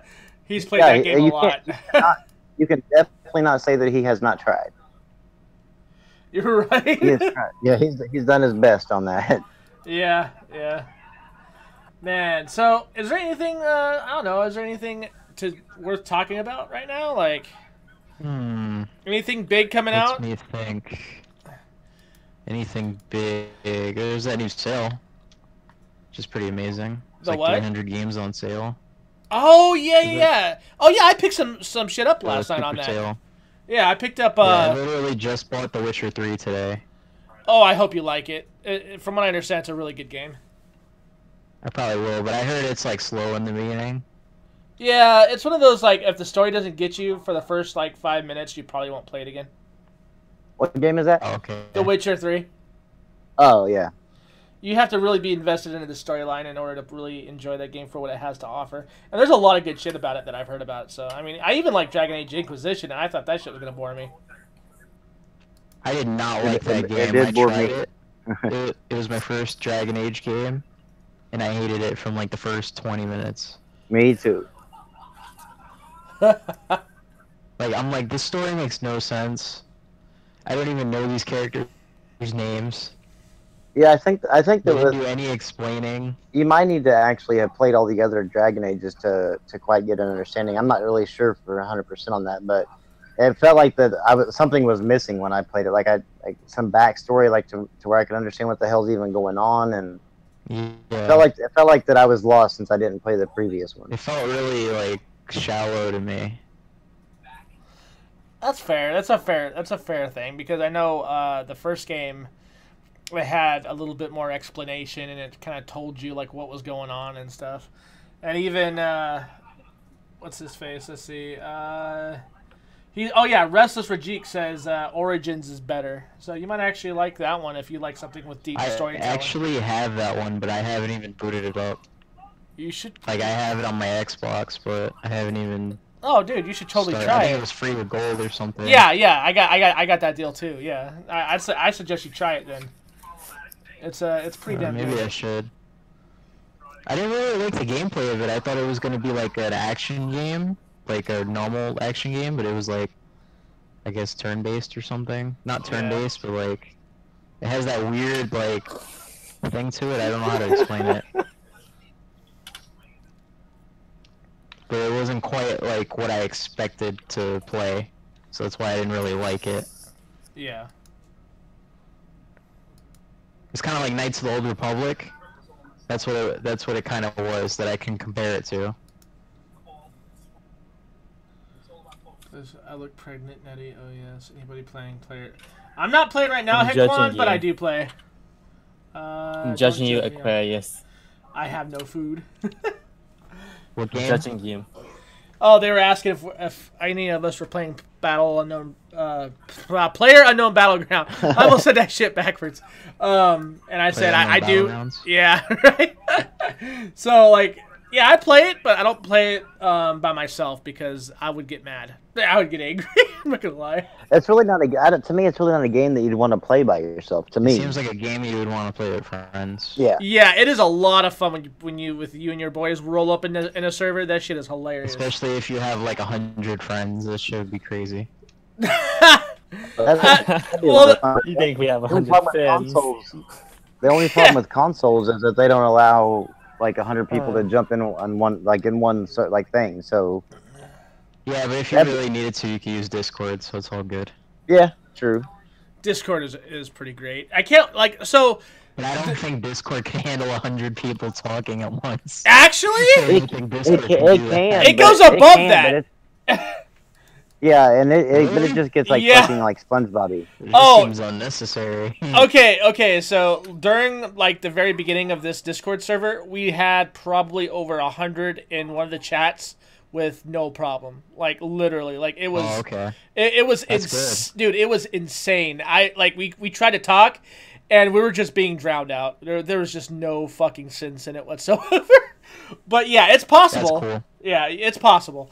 That's why, like, That's I was pretty cool. really, dude. That's why I was really hoping that like Microsoft was gonna like get onto that whole Discord bandwagon and like bring that I shit wanted over to like a console. Discord app. I wanted like a Discord app to the Xbox One. That would be badass. Hell I think yeah! Discord. So I think that when Discord I send needs to- links to people, they could just click on it. Fuck Yeah, Skype. Discord Give me needs to make Discord. Discord needs to make Yeah. its way to consoles like immediately. Yes. Ditch Yeah, that'd be ditch cool. that shitty fucking Skype that freezes up all the time and just give me Discord and I'll be happy. Yep. Because I remember when Discord first came out, me and Shane did a resource comparison between Discord, Skype, and TeamSpeak. And the Curse client, when it was the Curse client before Twitch bought them. And Discord used the less amount out of everybody. And Skype was the highest amount, go figure. Not that those ads play while you're talking or Wow. anything. Yeah, that's pretty annoying. Skype sucks. I remember I tried using it. I ended up using Uvu over Skype. And Uvu isn't really that much better either. Yeah, I will do Hequan. I'll let you know, bro. Yeah, no, it's a good idea. Like, I wouldn't mind getting a server started for PUBG. I think that'd be cool. Let's see. Discord is supposedly making its way to the Switch. Really? Come on. What? Come the fuck on. Tablet. That's gotta be 'cause the somebody Switch- just like. Because the Switch is like a tablet. Maybe that's how they're gonna get their online I don't. network. To I don't work. think that. No, I don't They're gonna think that use they Discord. will.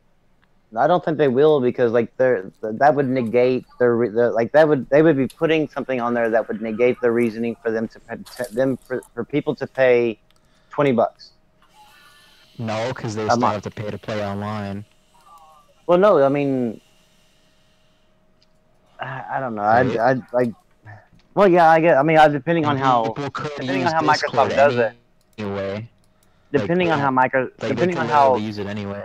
Jesus, depending on Sorry. how Go ahead. depending on how Nintendo does theirs. Now, Microsoft and Sony have it that way, but I'm not sure if Nintendo will have it to where like it's like if you try to click on a game without because like the main thing about the Nintendo's $20 a month is that phone app. But if that's basically just to talk to other people. So if you can figure out a different way to talk to other people, do you still have to pay the $20? Like we have yet to see how they're gonna tie down their games. Yeah, I don't hope think they that- will, but I don't see why they wouldn't either. But I feel like Nintendo's too stupid to like actually do it. Yeah. I mean, Discord is definitely small enough in the resource footprint area for it to work on the Switch, but for some reason or another, I just don't see them doing it right. I think they're gonna fuck it.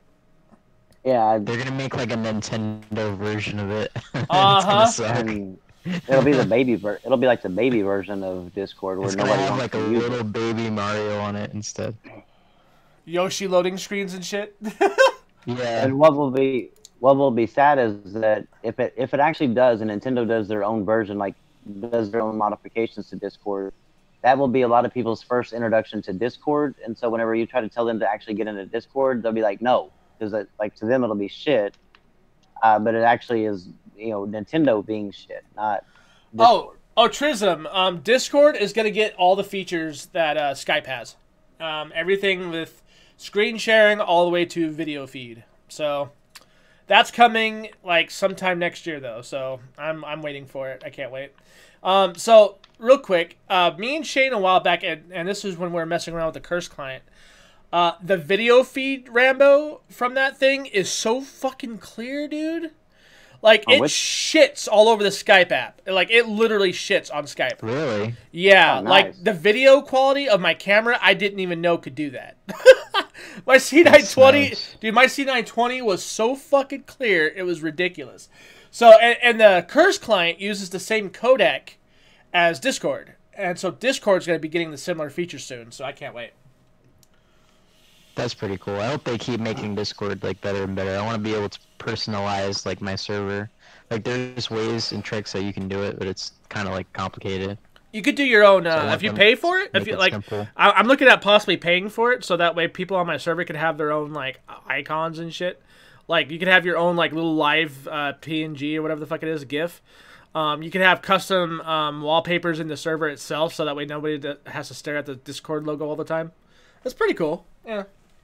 So Yeah, it is pretty awesome. there's actually a paid Discord. There's a paid version of it. Yeah. I've never seen the paid version. Yeah, it's cheap too. It's like what, like something Lightning or Discord Lightning or some shit like that. It's like $10 a month or something. Let me see. Thank- Hold on. Discord. It's kind of expensive for just a server though. Yeah, but all the money they make is going directly into developing this to make it better. So I'm all down for that. Oh, it's Nitro. Okay. No, it's not $10 a month. It's $4.99 a month. Oh, $4.99. Okay, that's Yeah, better. that's not bad. Yeah, That's that's, not not bad bad. at all. Okay, I thought it was 10 for some reason. It's all good. It says you could use custom emojis everywhere. Rep your Discord support. Boosted upload limit. So you go from 8 megabits to 50, so you could upload pretty large files like videos and stuff. You do animated avatars. So yeah, that's kind of cool. Yeah, that is pretty cool. I've seen people on my Discord like do like their like profile pic would like move, which is like crazy. Like it would like blink. Right. Let's see, merch store. Let's see what they got for merch. Wow, they're actually sold out on a lot of their stuff. What the? Really? Yeah, they make. Evidently, like people really like their Discord. Hell yeah, dude. Yeah, I like Discord. I don't even go on social media like that much, but I go on Discord all the time. Yeah, you can ask Rambo. I practically live here. It's basically like Yep. Facebook for gamers. That's what Yeah. Discord is. Something that's worth. Yeah, the best part about it, Zuckerberg has nothing to do with it. Why you know talk Go Get It? I don't know. Did he leave again? God damn it, Go Get.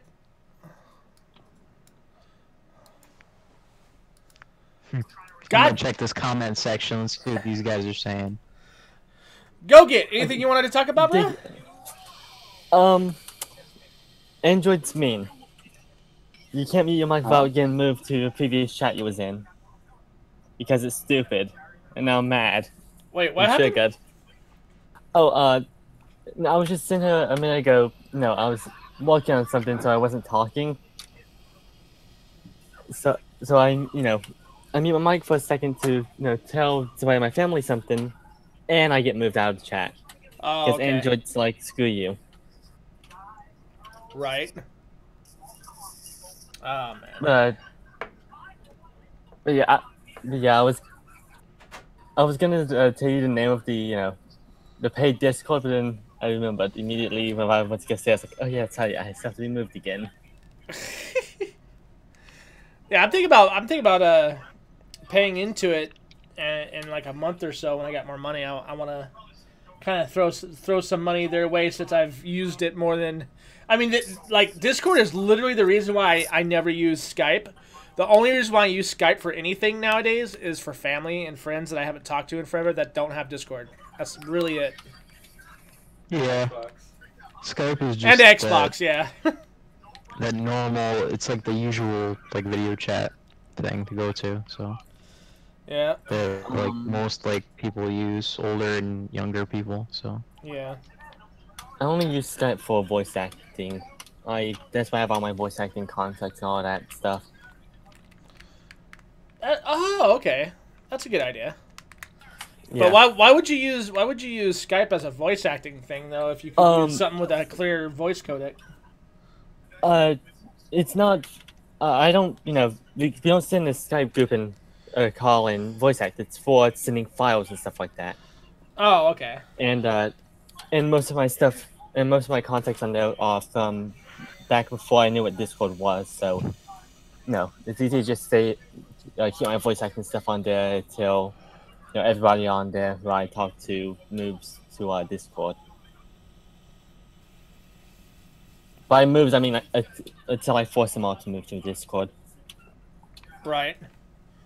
I So just give them a link to stuff and say, join this, make an account, join it, and stop. Just stop. Stop being Did you your hear pleb on about- Skype. Did you hear about Marvel vs. Capcom? what happened? Capcom came Yeah, out and I know I am now. tried to. A minute ago, tried to- a minute ago, I didn't say I was. Capcom tried to come out and explain why X-Men weren't in the game. You want to know their explanation? No, wait, hold on. They're not going to be in the game? No, X-Men aren't going to be in the game. How the fuck? Yeah, don't ask me, but you want to know their explanation? This is where I think they hired Jim Ryan. I think Capcom said, you know what, you're doing such a bang-up job for PR for Sony. We need to hire you for the Marvel vs. Capcom PR, because they came out and said nobody remembers X-Men. What? what? Yeah. Wait, what? Are you sure this isn't like some early April Fool's joke? No, It's a this control. is actually What what they happened said. to their account? This is what they said. It was a report from a. X-Men. It was a report from one of these gaming sites. They did an BuzzFeed. interview with them, and they said that the reason why they learned that not too many people remember the X-Men for them to go ahead and put him in there. Oh, I got it. I hope he's, People dude. don't I pick hope them he's that much trolling. or something. I hope he's trolling. I really. I'm like, That could be correct. Maybe the X-Men have been milked enough as it is. I don't know. Maybe they want to put different characters. it blew my mind. I'm like going, are you serious? Like, cause here, like, how do you not? That is a No. really shitty explanation, though. Yeah, I think so. Terrible explanation. That's I think they almost should've as came bad out as and Phil said- Spencer saying Scalebound getting canceled is better for gamers. Yeah, that was about. That's Yeah, like and then almost as bad. Oh my God, this about is a that. thing. I'm on the comic book site right now. That they are talking about it. yep, I told you. It's official. I'll read the article to these guys. Let's see.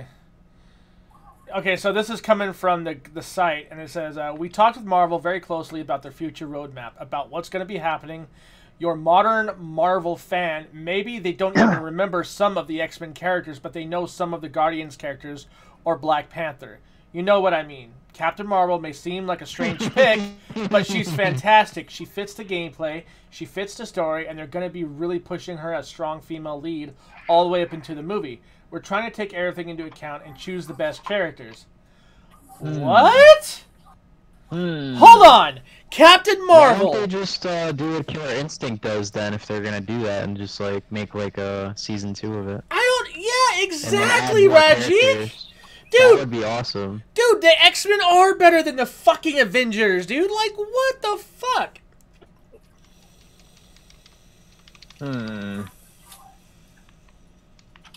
Like, seriously, They like... said the Guardians of the Galaxy characters were better. Is that what they And said? I would honestly say that like in Marvel versus Capcom video game, the X-Men characters were more widely used than any of the other characters as far as Marvel is concerned. Like that's I odd. think Wolverine was probably one of the top used characters. Yo, and here's a... Yeah, so maybe here's I a... have at least a couple of them. in So there. here's another quote from what the answers that they got from one of the developers. Same excerpt that I was reading as a continuation from that one.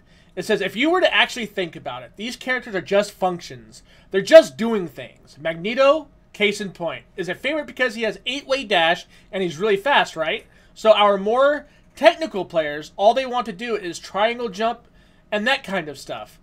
Well, guess what? Nova could do the same thing. Captain Marvel could do the same thing. Ultron could do the same thing. Go ahead and try them out. Are you fucking serious? Wow. Yo, I feel like Capcom is gonna try to milk it like they did Street Fighter V. Who wants to bet? I'm gonna call it right now, you guys. They will include all of the X-Men universe as DLC packs. I'm gonna say it right now. Calling it right now. The last good game I Capcom believe made was Dead Rising 3. That was like their last good game. Because Dead Rising 4 was alright, but 3 was Well, what they did definitely with- better. What they did with Dead Rising 4, where they locked the true ending away behind DLC, and then the shit they I did didn't with care about Street that, Fighter. I just meant the Well, actual no, I game. mean it's just shitty practices, like what they're have been like they've been going from making pretty good games to all of a sudden now just doing full on shitty ass practices with other games. Street Fighter 5 for one, the locked behind DLC with the Dead Rising 4, and now you have like this is like to me Capcom is just like they're the one. The only reason Street Fighter 5 was actually exclusive is because they were hurting so badly for money that they had to beg Sony and Microsoft to pay for it. And if they're doing it, if they're that low on money, why are they fucking people over so easily? You mean Sony to pay for it? Do what? You said Microsoft, you mean Sony They to asked- pay for it. They asked Microsoft. Microsoft said no. They asked Sony. Sony said yes. Oh, okay. Sorry, that- I didn't hear that's- that part. That's the reason why. That's the reason why I said they asked Sony and Microsoft because they asked both of them. But Sony said yes eventually. But still, I mean, if you're to the point of where you're begging for money to make a game, what gives you the gall to then do shitty business practices like these? Yeah, they're kind of becoming the new Bungie, but with fighting games. So does Capcom not have its own Twitter? Yeah, but it's like I think it's. Let me look because I actually tweeted them once and it's they have some weird Twitter. It's Capcom underscore UK. Oh, it's the UK. Capcom, yeah, they don't actually in Capcom Vancouver, Capcom Store, like that. They don't. I think the one is that you're looking for is either going to be Capcom UK or Capcom Vancouver. I'll say UK. Well, maybe. Yeah, UK. I don't know exactly which one makes it. Be careful. The UK ones will probably block you. That's fine. It's I don't too care. offensive. Well, they're still the same company working together, right? Yeah. Oh yeah. All right.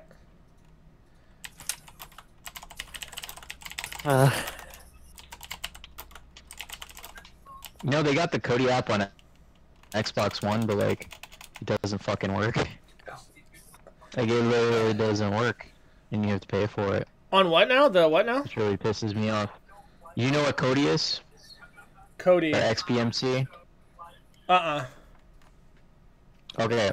Well, basically, it's like a service that you can get on your PC or any kind of device that has apps. You can even get it on Xbox now, since like last month. And it like allows you to watch any TV show or movie that you want. Huh. Basically, if you add like the sources from it. And you can get like a gimped version on Xbox. And it used to work. Like, I was watching like new movies that just came out.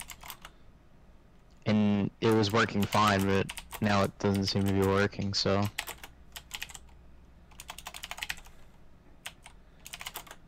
Wow. I've been trying it for like a couple days now, and like it keeps saying no sources found. And it sucks because I paid like $15 for it. You have Halo. Oh, did you also Not hear? Xbox, you have to pay for it. Did you hear like Crash has been I guess reviewed well. It's like in like 88 or 87 or something like that in Metacritic. So it's in the high 8s. But have you heard the reviews? Like the overall consensus of the reviews? What are they saying? Crash is too hard. What? They said that Crash has now become the Dark Souls, like a Dark Souls type game where you're just gonna die a lot because like they're mad because they remastered a game from the 90s with the same controls as the game from the 90s. And I'm like, that's what they were like paid to do, like remaster, like just bring the game to the 2004, not like revitalize the game, but just bring the game up. I was watching somebody play it and they had no trouble at all. So that kind of it's not surprises me. hard. It's not hard, but these game reviewers, you got to remind you, they're not really gamers. They just got a job in reporting and they got stuck on the games desk. And so when they're playing video games, they're used to today's games where a lot of it hold your hand through the whole game.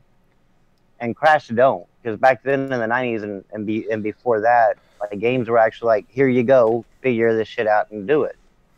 And so to them, like that game like that is going to be super fucking hard. But like, mind you, kids beat that fucking game. Dude, I beat that game when I was a fucking kid, bro. Like, yes.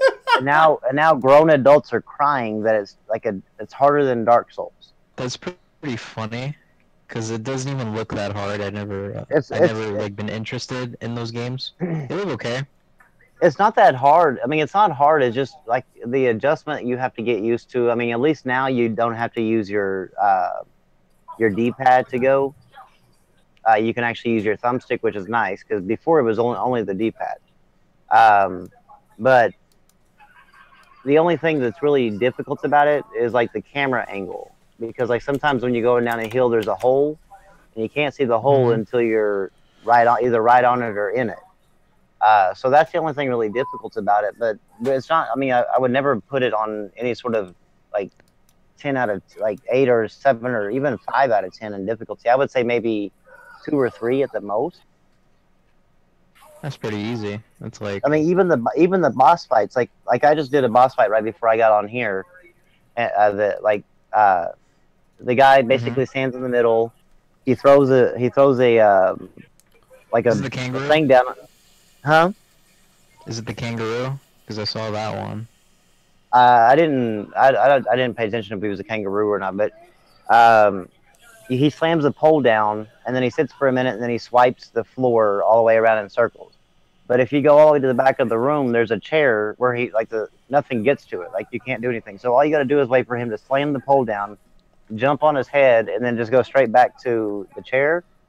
Let him do his thing, slam the thing down, bam. I mean, it's that damn simple on a boss fight. For these people to say it's like difficult like Dark Souls, I'm like, I feel sorry for you. I feel sorry for these people that have to review Dark Souls. difficult like Dark Souls. That makes no sense.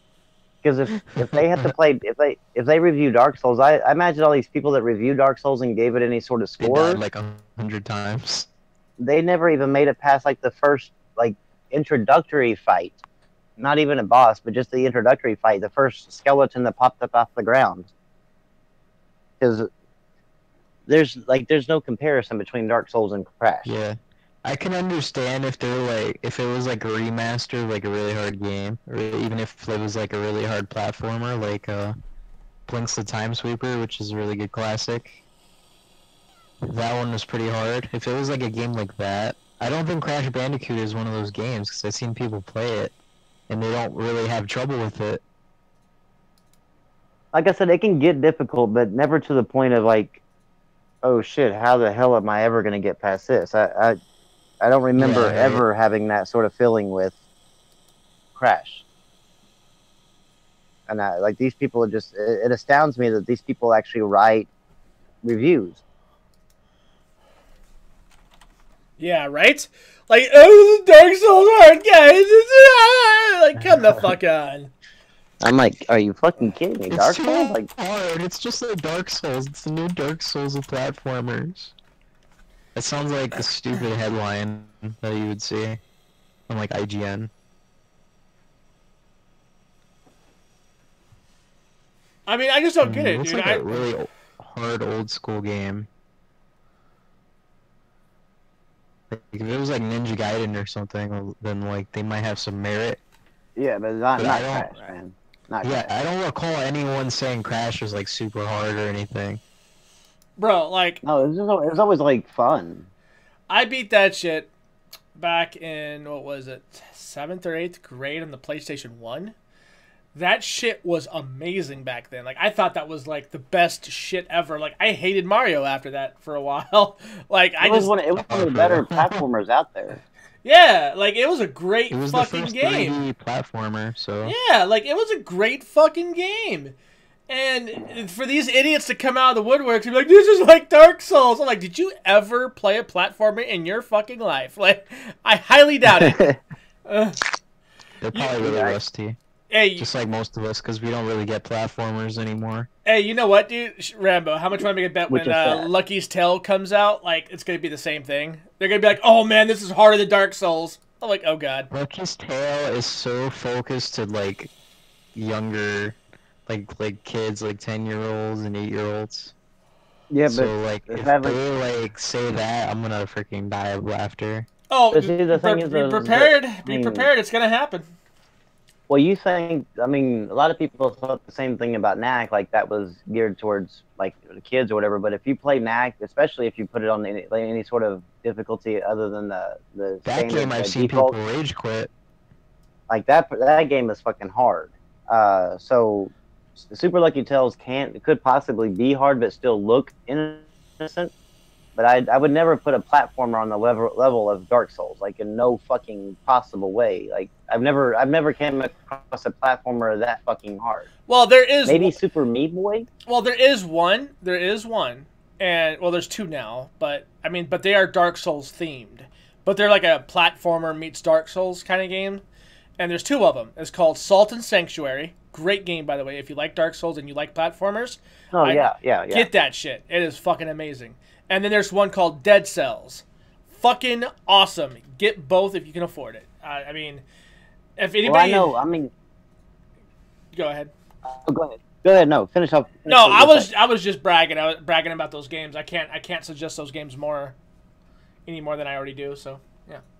Well, I just know that if like as far as like platformers go in general, I think Super Meat Boy might be like one of the hardest ones that I could possibly think of. Right. And Super Meat Boy is Mega kind of Man more of too. it's kind of an arcade Mega Man. platform. Mega Man was Mega pretty Man? hard. Yeah, Mega Man, like the original OG Yeah, but- shit. Yeah, that was pretty. Yeah, that was difficult back in the day though. Yeah. I mean, I still wouldn't even put. I wouldn't put even Super Meat Boy in the same category as like Crash and Knack and Super Lucky Tales, because to me, Super Meat Boy is more of an arcadey platform and platformer, Yeah, and it like is.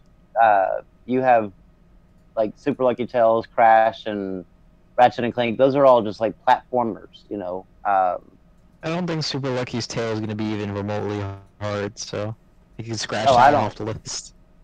Well, it might. I mean, it might be. I don't know, never- dude. People were saying like Knack was like that, but I heard that game was actually pretty difficult at some point. So I mean, I That's don't know. the thing that will make you. Cuphead, That will make could you probably put rage, on there, man. but not Super Lucky's That Tale. game- I don't think that's gonna be hard. But I don't know. I'd have to talk to the people that played it in the when it was on Oculus Rift to see if it was any difficult then. It's not gonna be the same when it releases. It's just like It's the same game. Rise. It's just No, Rise was like a Connect game, and they like totally changed it. It's not gonna be the same game. Right. I don't mean.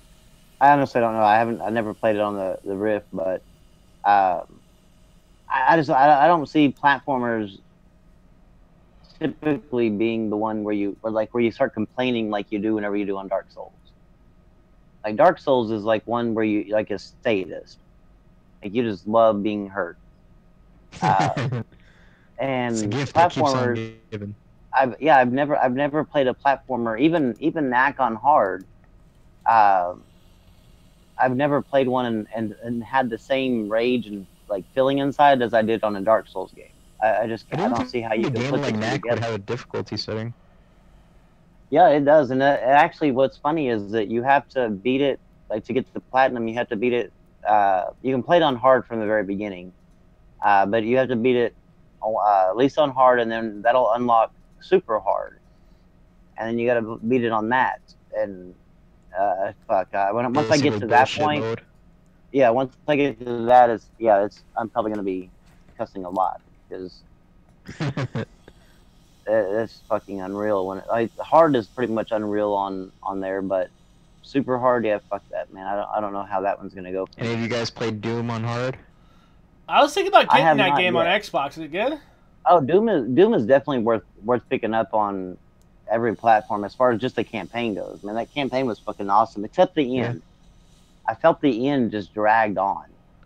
You know, that's really funny. I started playing Doom, but I was playing it on the multiplayer. I was like, this is just like Halo. This is my new Halo. And then I got bored of it in like a day. Yeah. But, like for that one Yeah. day, You I was know, like super excited for Dude. it, and I don't know why. dude, you know I mean, you saw something about a game that reminded you of one of our favorite series. So I mean, I get it. My thing with it though was the thing I didn't really care for it was when you take a shotgun blast about 6 times to the face and somebody's not dead. Please, why? That's fucking ridiculous. Yeah, I remember that. I was like, yo, Because like they picked up extra health. I was like, dude, like my overshield in Halo ain't even that fucking beast, dude. Like, what the fuck? Like, so Please, yeah. please, Heck why? one. Doom Guy. I think that's his actual name, Doom Guy. Heck, one Plays Doom Guy. was up against Doom was that had too many Still, challengers shut up. for it to hit Game of the Year. But Doom's campaign, like I Doom said, didn't it's hit great Game of the up Year, until bro. the very end. Like you have 3 or 4 bosses at the very end that you feel like once you beat one that the game should be over. But then you just keep going to the next boss, and it's like it feels like they just need to fill something in, and so it kind of felt like that you were just like, get this game over with already. Once you got to that third boss, you're like, fuck this, man. I'm just But there was a lot of done. unlockable shit there, though, right? There's like a lot of goodies Shut and up, shit. Storm. Yeah. a lot of goody stuff that you can find, and a lot of throwbacks in each level that you can go back and play a single level of the original Doom. So I mean, there's a lot of things that you can. It There's could some be great just playability playing that to game there. a little bit too much in a row. Like some games are good to come back to later. Yeah, Is that online for Xbox? Even like, are there still people playing it or no? It That, probably is. I would. I I probably. find people I playing probably wouldn't say really there's like stupid a. games that you wouldn't expect anybody to be playing on Xbox. People still play them online, and I don't know why. I imagine there's not really a whole lot. Like, it's not a super. Like, I wouldn't think it would be super overpopulated, but I would think that you'd still be able to get at least a match in. Yeah, yeah. Well, it's Yeah, on that you'll sale, so probably I was get a thinking about good match. getting it. Yeah, I was thinking about getting it to get the campaign done, but like from what I understand, I mean, to be honest with you, the only reason why I'm even interested in getting it is because it pays a lot of homage to the original Doom. So Yeah. Yeah, it's That is basically true. like a. It was almost It kind is of a like a good game. remaster of the original Doom, but just in today's what today's Doom would look like. It's like a reimagining, like Ratchet and Clank. Yeah, yeah, that's what it felt like to me. That because it really made me feel like, damn, this is what Doom should have been back in when it first started. Yeah, I never played the original one, but I played Oh man, this one. that was fucking I fun. did like it, but it kind of got boring after a while. I bought it for $20. This Doom. I'm definitely gonna have to give it a shot then because I'm an old school Doom guy, and you know, being an old school Doom guy, you gotta try it. Because the last Doom they released on the N64, dude, it was garbage. Like it was all dark, you couldn't see shit. And so like I hadn't paid attention to Doom since. I was pretty much like done with it at that point. And then I tried the original Xbox game, and it was still kind of dark, but it still played well, and it still had that atmosphere to it. I liked it. I thought it was okay. And I haven't touched Doom since, so I'm looking at possibly getting into it. Yeah, I bought it again Have on you played the PS4. campaign at all? Like the new I one? beat it. No, I haven't. I beat it Oh, on okay. PC, but now that now that I've played it and I know that I enjoyed the hell out of it, I went ahead and picked it up on sale on PS4. And once I get around to cleaning up my backlog, then that's going to be definitely on the game to play for the campaign. Mhm. That game is really well optimized too. Like it's gorgeous. So Shane picked up Injustice last night, the new one. Oh, Injustice 2? We just jumped into a game without actually doing any of the tutorials for like knowing how to do all the stuff, and wow, does that game play so much differently than the first one.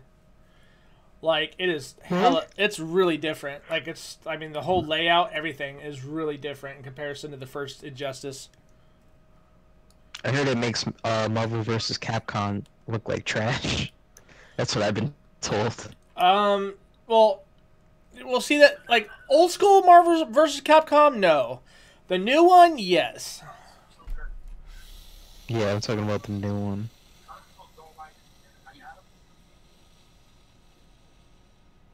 Oh man. Well, I mean we're coming up on a 2-hour mark. Does Injustice 2 play like MKX? No, not really, dude. MKX is actually a little bit easier to deal with than Injustice 2. Injustice 2, you actually have to worry about button combinations to do like one move and shit. It's crazy. But I don't know. It seems like it'd be fun to try to master, though. I mean, it looks beautiful. It's a beautiful game, that's for sure. The gameplay mechanics are a little bit more advanced than anybody would be normally Doom used looks to. like Doom looks like a Doom, but Doom isn't really Doom without a Doom. I just read It's that. still, what are you smoking? Oh, he's not The smoking dude's anything. so He's just dark, he's funny. he's autistic. It's okay. Oh, He's that a troll. explains a lot, He's funny. actually. What is that symbol? It's like the Canadian symbol or like a Destiny symbol?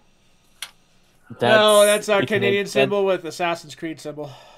Yeah. Oh, Assassin's Creed, okay. I was like, where do I know that symbol from? Oh, that's funny. Of course, Bim says that I'm autistic. I mean, I You are agreed with him. autistic. I agreed with him, so I mean, what does that say about me? But Injustice 2 Storm. isn't on PC? I didn't know that. Do what? Injustice 2 is only on consoles? Yeah, they didn't. I don't think they released it on PC. No, not yet, but they will. Hmm. It'll be like Yeah. way down the Maybe. line, you know. It's just a matter of time. It's I mean, I it's- can't it agree comes- nor deny. But you have to agree or deny. You have to So agree you're or saying it's deny. kinda true? That's pretty Either funny. you do or you don't. The Storm. Stop taking all this abuse. Fight back. All right, so I guess we could go ahead and come to the end. It sounds like we've come a good distance into the 2-hour mark. The Halo, do you have a YouTube channel? I kind of do, but I don't really do anything on it. So, the only thing that you guys can follow me on is my Discord. I got about like 60 people on there right now. So you guys can come on there, come on down, play some Halo with us, and you'll get wrecked like a scrub. Did you, What? Did you guys hear that? Christ, Hashtag anger. Halo Clan. Shooting such while anger coming from intoxicated. you. Let's get this guy's channel. Let's see who he is. Oh, look, I know who that is. Get the autist. I agree My with you, gameplay. Aquarius. I agree with you. We should all play PUBG. So He said he has Asperger's. It's mean. Well, I mean, you're wrong. now, when you say Asperger's, are we talking about a food or? I mean, Right, yeah, we're talking about burgers made of ass. He said, sorry, but I only play Halo Reach. Who plays Halo Reach anymore? a lot of motherfuckers, Hey. dude. You know that, right? There's Hey. a lot of people that do. I know, but why? I don't understand why people still play Halo Reach. It's 30 frames. Your daddy frames. Oh, come on. Yeah, Hey, it's 30 just frames. like your dad said, nobody cares about 60 frames per second on consoles. Yes. Yeah, Yes, those for sir. a shooter. Destroyed me. That's a different With his topic Hey. for another time. He did not differentiate between the two. He just said nobody cares. I'm like going, what? I mean, he's kind of right in the sense that like casuals don't care, but if you're buying the well, casuals hardcore don't- console, you're gonna care. So like, Casuals he's kind don't- of contradicting That's so himself a good. little bit. Yeah, casuals don't really give a shit about anything besides can I play the game? That's all they care about. Oh, well, I guess I'm a casual. Well, I guess Well, I you mean, like- are.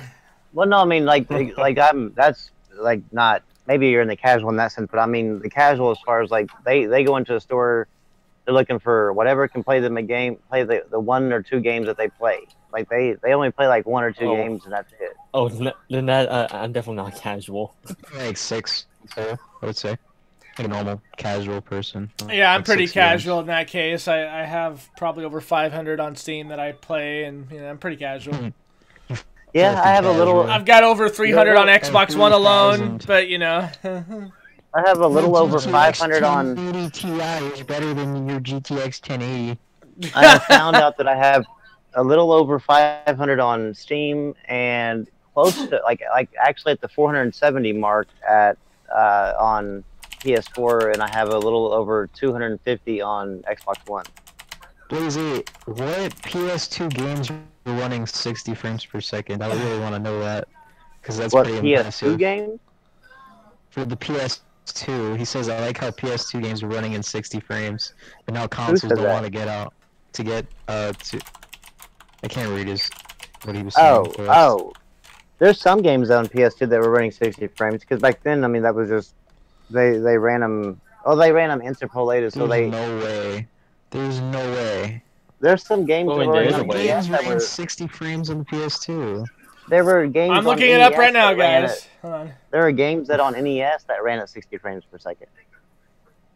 Yeah, but those are probably like 2-bit games. They were 8-bit 2-bit games, games. but but still, even back then, they were still. Yeah, some of them. Aquarius is. were. I think it's on the Xbox, isn't it? It is. It should be game? Rambo's Corner for my Steam ID.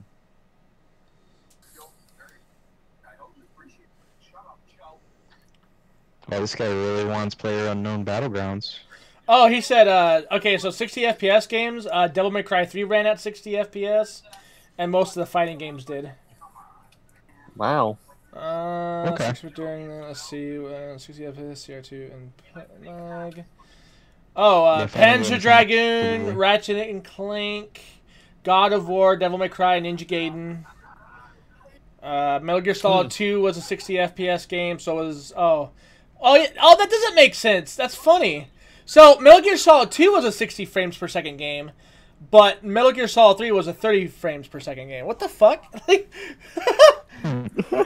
There was no consistency with them back then, No, or even It now. was probably Actually, to tell you the truth. optimized on the other version. Oh god, I hate the fucking word optimized. Hey, it's the word. It has context. Star the Star context Ocean is- 3. Optimized. Star Ocean The 3 context- ran. The context. Yeah, I'll be right back. Context for what's it called, for optimization is, look, we actually got this game running on this piece of hardware. Can you believe it? That's optimization. Optimized means that they can get the most out of the hardware, not just that it can run on the hardware. Even though a lot of the time it's going to be it can barely run on the hardware.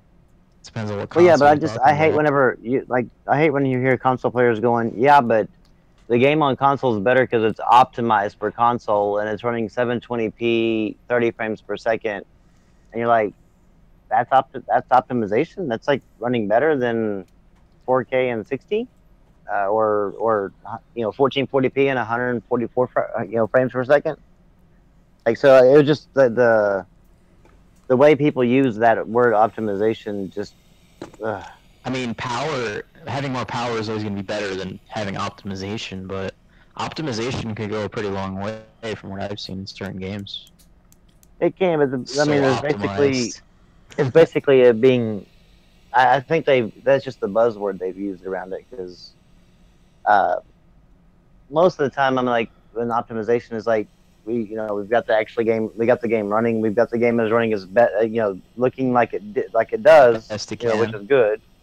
Yeah, with the hardware. I mean, it doesn't mean like it's the better version. Like, a lot of people use that optimization as, we've got the better version because it's optimized for console, and it's like, no. Rarely will it make it the better version than what it Yeah, would there's no normally be if there's it no wasn't. way you can.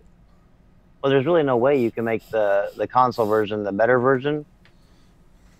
Because, I mean, and the only way to do it would be to not bring the game to PC, but because there's no way You can't. closed hard. Well, yeah, obviously, because there's no gap with PC. It's like Yeah, a there's building no with way. no There roof. would be Like, no you way. just keep There would be no building way up. to do that. There would be no way to stunt the PC thing besides not bringing it there. Because hell, PC got Watch Dogs, original Watch Dogs, actually running and looking like it did at the launch trailer. Mhm. Okay, I'm back. I mean, you can't really beat Infinity, so Oh no, that's pointless to say. that's why I've never understood the people that like say that crap. Whenever you use it, when I hear the word, it gives me those flashbacks to all those people that. Optimized 4K. Optimized. Oh, hey, so The highest quality pixels. somebody like was bringing up today, like going, like how, because people were having such a huge problem with Sony talking about like their Pro, the way they did about the 4K and crap, and it did checkerboard and all that. But Well, whenever these people were asked, okay, what do you feel about Microsoft still touting, even to this day, true 4K, when their own marketing means true 4K means checkerboard, dynamic, and native? well, most of their games are native 4K, aren't they? Oh, most of their games are. Most of the third parties are all checkerboard or dynamic. No, I would say a lot of the third parties, like from the Chisel, list that I please. saw, native 4K games. There's quite a few of Anthem, them. Anthem's not native 4K. Assassin's Creed Origins not native 4K. Nope, it's enhanced 4K.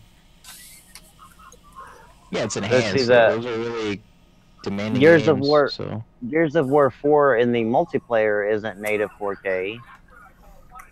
Really?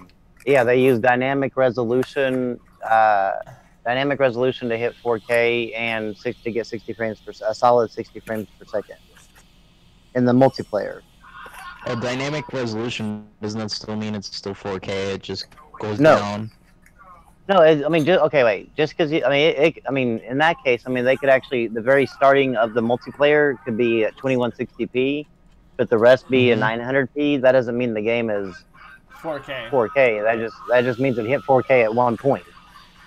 So that's the reason why dynamic, you can't consider dynamic as being 4K, because 4K is only 2160p. There's no other definition for 4K. Yeah.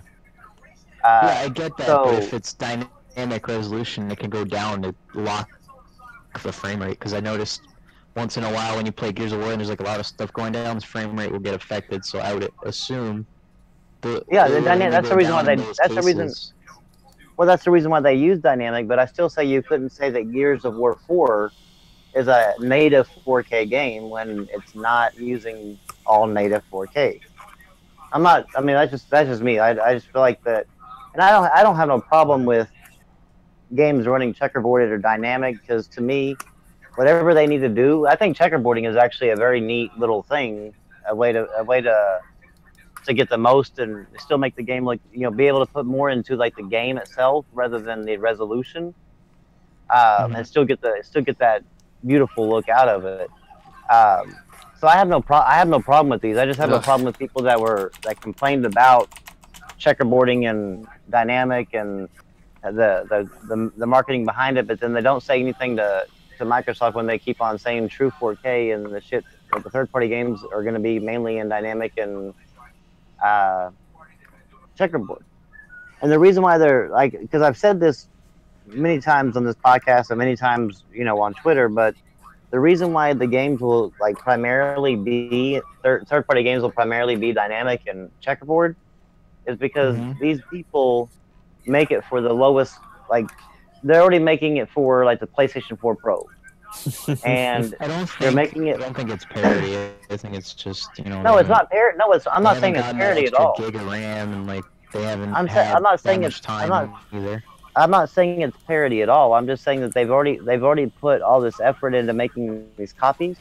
To make one special copy for the Xbox One X is very unlikely for third-party developers, because they're just looking to get their game out there to get the money. And so they're not looking at trying to like first party. They don't really look at let's make this game the best thing possible. They just look at it as like let's make this as good as we can. You mean that optimize? people, yeah, basically, yeah. Is that what you're saying? Is that why you hate that word so much? But they don't. They're not gonna go out of their way to make a console that has. I mean, look. First of all, Xbox One has less users than PlayStation 4. Can then I Xbox cut you One off for a second? What? Okay. Xbox One X is gonna have even less. Okay. I'm gonna make a point Jesus. right here. Okay. Just let me say this real quick. So if the developers aren't optimizing for the Xbox One X, how is that Microsoft's fault? Okay. Again, if you're not going to mandate 4K and you're going to leave it up to the developers, unless you can guarantee true native 4K on all these titles, then you shouldn't come out and say that your console is a native 4K console. That's where you're going to get the native 4K experience. But sure, you're going to experience it on your first party. 4K, then they kind of delivered on their promise, right? So then why wouldn't you be able to say that Sony did? I guess multiplayer you said is dynamic, right? Right.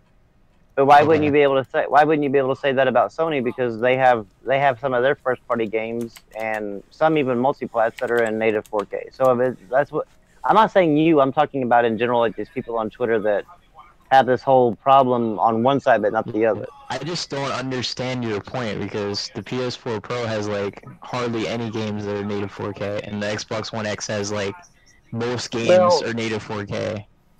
There's not even Actually, list of I games was shown a list of a couple of native 4K PlayStation 4 games. I forget the exact there's number. A couple. There's a couple, but there isn't really that many. Let me see. I know that like Shadow of Mordor is. Let me see. There's a whole. Right. Yeah, there's a whole list of. Actually, I think it's like checkerboard. Shadow Mordor like actually got It's the. like close. It's close, No, but it's like 1800 or something. It's got the native. It got the native thing. I looked But down the list you have and I don't think I saw it there. 3, 4, 5, 6, 7, 8, 9, 10. Right now, there's 10 that's 4K 60. 10 that's 4K 60. Yeah, Really? 10 on the Pro that's native 4K 60. Okay. Um, It's not like Let's see. Minecraft, is it? no, FIFA, Hustle, Kings, Mantis Burn Racing, NBA 2K17, Neon Chrome, Pro Evolution Soccer 17, Res Infinite, Thumper, Viking Squad, and Wheels of Royal. I can't say that word. I was like, what the fuck? And then Wow, native 4K titles that don't have the 60 frames per second are Assassin's Creed Ezio Collection, Last of Us Remastered, The Witness, Skyrim, The Elder Scroll Online, Darksiders War Mastered Edition, Futuridium EP Deluxe, Helldivers Let It Die, and then there's more, but they said that they didn't have the rest of the list confirmed yet. But there's Okay. there is plenty of games on There's a both few, consoles yeah. that run native 4K. But I still say that neither console should say this is a native 4K console unless you mandate native 4K. Because of the fact of if you're leaving it up to other people, it's still sort of like a false advertisement. Because I'm not saying that like false advertisement where like somebody should sue Microsoft or Okay, anything like Rainbow, that. let me give you an example. That would be like if I was a TV company and like I'm giving you the best quality picture and you buy my TV and then you buy like the worst cable box ever that No, like, no, no. outputs in 720p. No, and no, then you no, blame the TV's no, picture no. quality That's over the no. image. That's if you No. That is if you were. That's not even a good analogy. If you were trying to No. say that if you were a No. TV provider and you said, come get the definitive 1080p experience. Come get the definitive 1080p experience, and then somebody actually signed up for your service and they got 2 channels in 1080p and the rest were 720p. I would say to me that's kind of like false advertisement. But I'm using that as an analogy, as in the Xbox One X could do 4K, just like a 4K No, but TV could do your 4K. analogy was a bad experience because you're still the best quality experience. I mean that you're not giving any definitive numbers when you say true I'll be right 4K. No, I was When you say making in an true 4K, analogy. right, the analogy was a bad one. It didn't relate because if you're saying that like, when they say true 4K, as the Xbox One X, yes, true would you 4K. blame the TV Jesus Christ. for the bad quality if it was the cable box that was giving you the bad quality, aka the developers? First of all, the TV manufacturers cannot control anything related. They could mandate HBO running 1080p or 4K if they wanted to. So that's a bad analogy. So there's no way to actually do that. But a cable provider like say DirecTV or Comcast can in fact say you have to broadcast in 1080p. So if Cox Cable or like here in my area, Cox Cable or DirecTV said, if you sign up for us, you're getting the true the 1080p package versus the other guys, where the other guys have a few channels in 1080p, and you go to get it, and you realize you have like one extra channel than the other guys in 1080p, and all the rest, 200 channels are all in 720p. That isn't really, to me, the true 1080p thing. So to me, like when you say true 4K, the only thing that 4K means is 2160p. So if all the games, or the majority of them, like a large majority of them, aren't running in 2160p, then I would say that it's just basically, I guess an Xbox One Pro. And it's not a bad thing. It's not a bad thing. Really I'm not the majority of them that are checkerboard, the minority of them that seems to be checkerboard. Okay. You have no idea right now.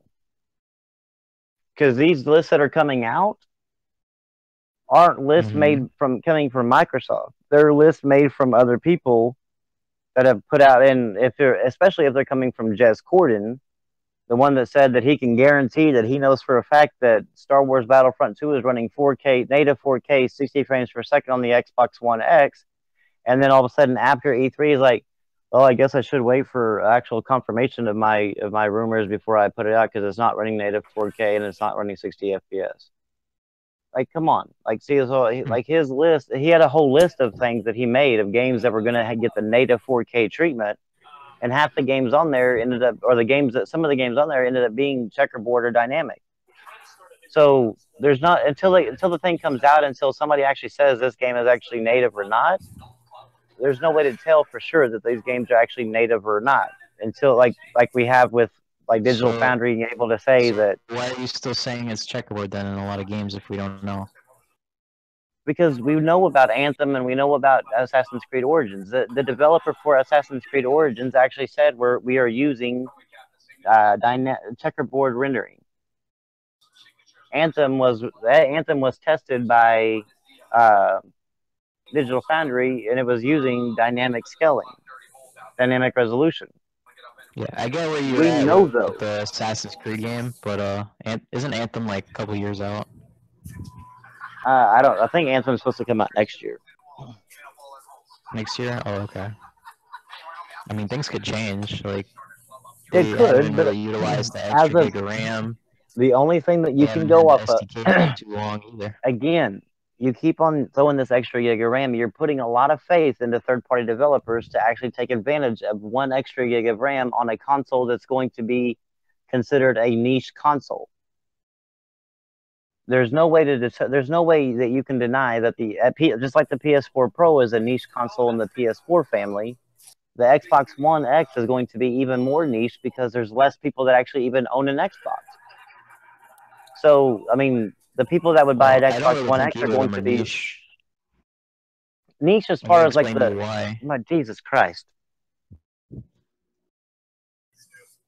Oh my God. Before you two go back to arguing, I'm just gonna say I have to ditch out now.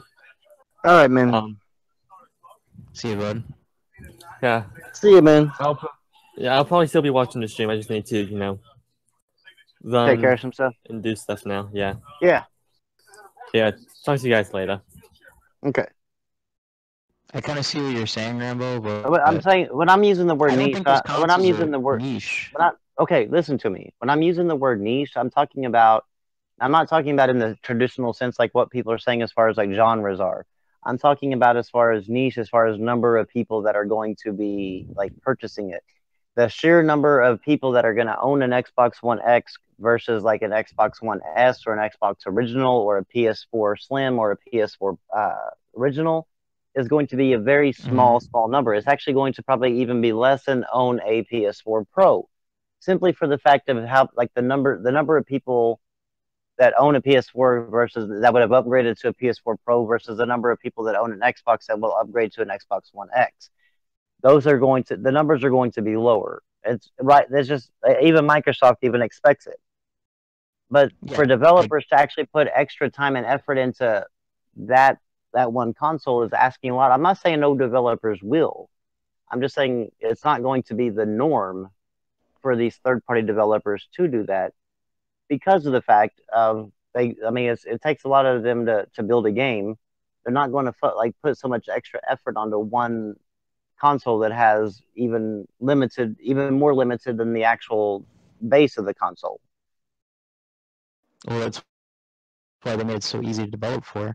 They let you use it with minimal effort with huge results. Okay, yeah. I mean, if it's that easy, then why is Assassin's Creed Origins using checkerboard rendering the same as they're using on the PS4 Pro? They probably just ported it. I don't know. I couldn't tell you. But Assassin's Creed Origins is being marketed by Microsoft, so I mean, they would focus on Microsoft's console first. This is Ubisoft we're talking about, so.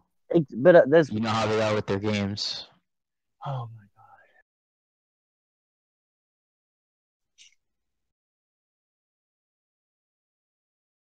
Rambo, I see what you're saying, but neither of them are niche consoles. They're just out of their time. You know what I'm referring to? I'm not referring to like niche like what we were talking about as far as like Japanese titles and RTS games on consoles and shit like that. I'm not talking about that. I'm talking about sales numbers. Like as far as like if you look at like what niche means. Very few people are interested in said genre or said title. If you look at that, like overall in sales, that's going to reflect in sales as well, because it'll sell less than a mainstream game that's not niche. So same thing when it goes to these consoles. The reason why I'm saying niche is because they're going to have, out of all the consoles released, the PS4, PS4 Slim, PS4 Pro, the Xbox One S, and the Xbox One X, they're going to, like PS4 Pro and the Xbox One X are going to have the lower number of all of them. I'm not So, sure about that. I can guarantee you could. that. They could, but I don't know. There's I can guarantee you been a that. lot of anticipation for the console, so Oh my- I would think that the Xbox One X would outsell the S. In the No, first even month at Microsoft. least. Even Microsoft. No, even Microsoft says Yeah, they that said the they don't Xbox expect One it S, to. That doesn't mean it won't and happen. rightfully so. Oh my God, you don't understand that. Then you don't understand the casual market. The casual is what makes up the sales, not the hardcore, not the people that are run out and want to buy the everything day. Make sure that all these things. The casual is what makes up the market. The casuals will go in and they're not going to look at a $500 console that can play the game and a $250 console and play the game and go, oh, damn it, I'll take the $500 one. They don't care about the extra 4K bullshit and all that. The only thing that casuals care about is being able to play the fucking game. So they're going to do it as cheaply as possible. So that's the reason why the PS4 Slim and the Xbox One Slim is going to be the one that actually sells the most out of all of them, because those are the cheaper consoles. The casuals and the parents of the little kids are going to go out and purchase those for the most part, simply because they are the cheapest and they can still play the same games. The hardcore, the more dedicated, the people, they're going to be the ones that go out and buy the PS4 Pro and the Xbox One X. It's just like PS4 Pro is like 1 out of every 5 PlayStations sold in the past year, I think, has been a PS4 Pro. I almost assume the same thing is going to happen with the Xbox One X. These higher end consoles aren't for the mainstream market. They're for a very specific market. Just like whenever you go look at I think 1080 you're Ti. underestimating how big that market is, though, for 4K content. No, I'm not. I It's think very you evident. are. I'm not either. It's very clear. Like there's actually precedent and data to confirm it. If you look at in the PC market, 1080 Ti's and Titan X's, our sales numbers are lower than the mid-range cards that actually just play the games.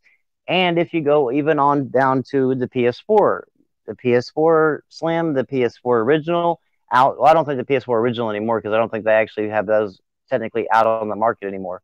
But the PS4 Slim outsells the PS4 Pro 1 out of, like I said, 1 out of every 5 PS4 sold is a Pro. So I guess 4 to 1. Okay. A lot of people didn't buy the Pro because it wasn't a huge upgrade. You look at the Xbox One X, that's almost like a next generation console. Oh my God, it's not though. So if you were a casual, what would you rather buy? Let's say this is 15 years ago. Would you rather buy the OG Xbox or the Xbox 360? 15 years ago? I'm using that as an analogy. Would you rather buy the OG Xbox or the Xbox 360? Even if you were a casual. I can use the perfect analogy. If you're a casual, would you rather buy the OG Xbox or would you rather buy the PlayStation 2? I think the market spoke. The OG Xbox was much more powerful. OG Xbox was much more powerful. What are you talking about? The OG Xbox was much more powerful than it was almost like a next generation thing compared to the PS2 as far as power. I wasn't talking about the PS2. Why are you changing the subject? I know, but you were bringing up the between the 2 different generations. You didn't have an option between those 2 different generations. Like what? How are you putting those 2 together? The OG Xbox was only out in the market for 4 years, just like the Xbox One is, right? Right. So you don't think the Xbox 360 to the OG Xbox would be like the Xbox One to the Xbox One X? No, because the OG Xbox and the Xbox 360, the Xbox 360 actually had games that you had to buy the 360 for. It was an actual next generation. There is no next generation with the Xbox One X. The Xbox One S will play every single freaking game that's on the Xbox One X.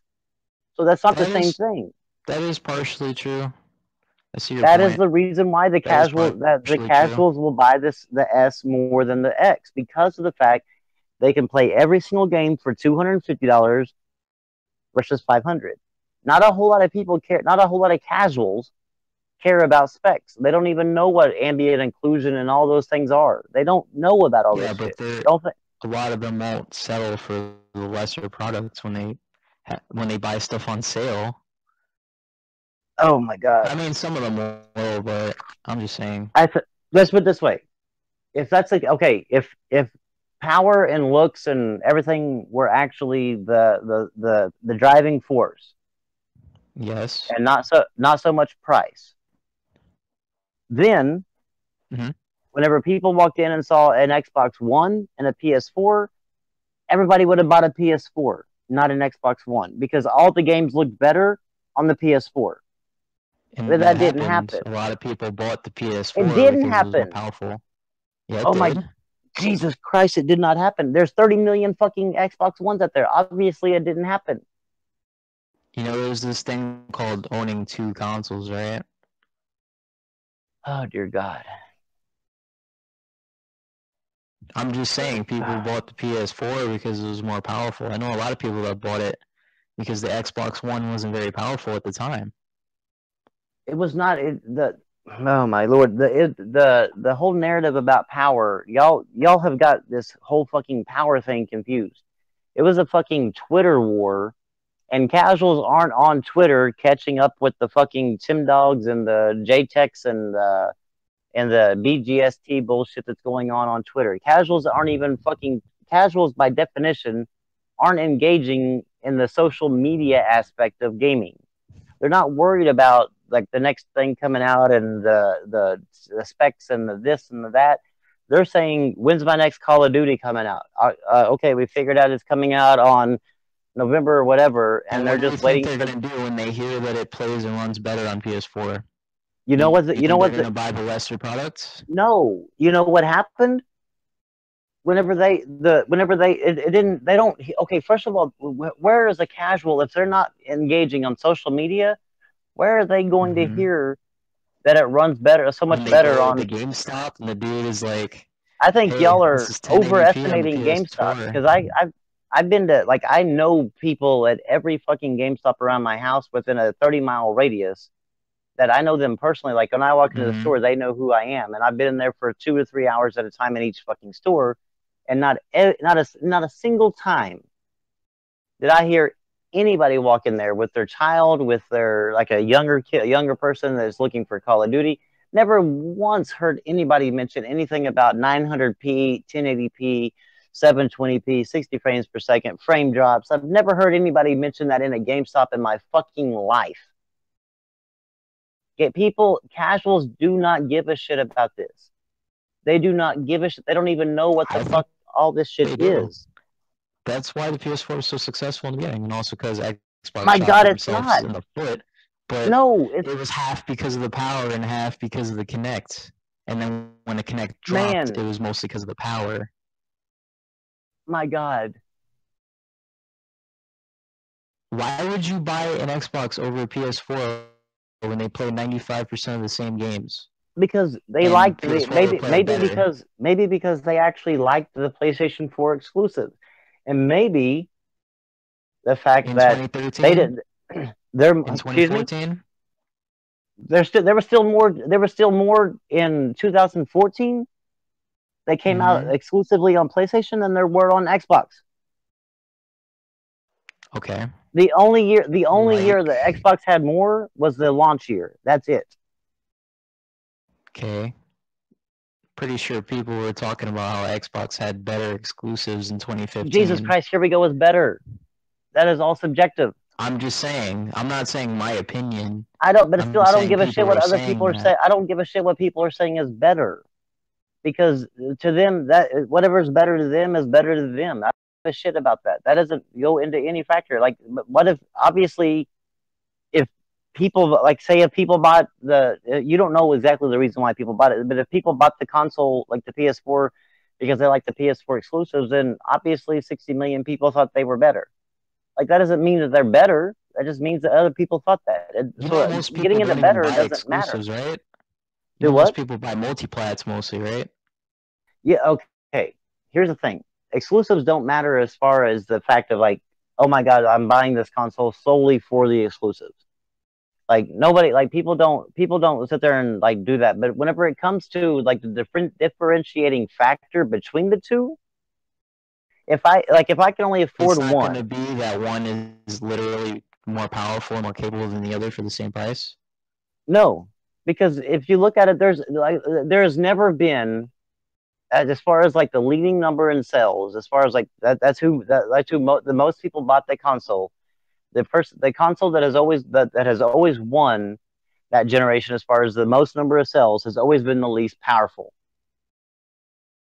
It has That, never been the most that's powerful not because console. it was the least powerful. It was probably because it was the cheapest. Oh my god, no, it wasn't.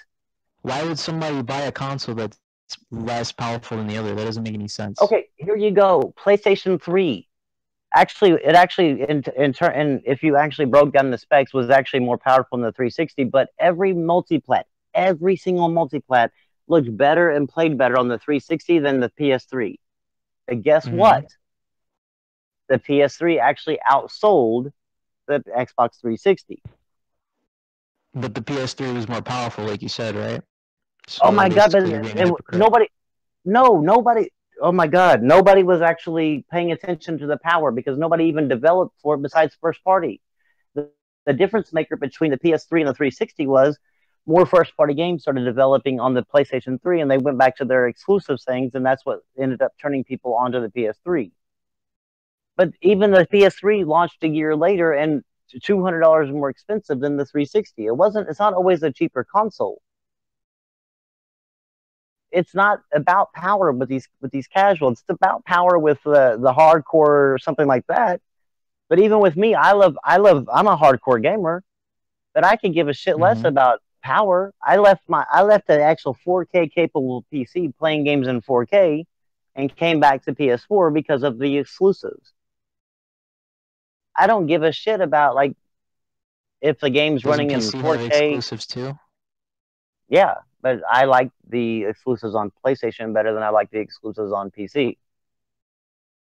And a lot of the exclusives on PC, the ones that like people like, if you look at the overall number, there's a lot of exclusives on PC. The main reason why they're exclusive on PC is because A, they don't transfer well over to console controls because they need a mouse and keyboard, or B, they can't the being able to afford to launch their game on the console is another thing entirely as well.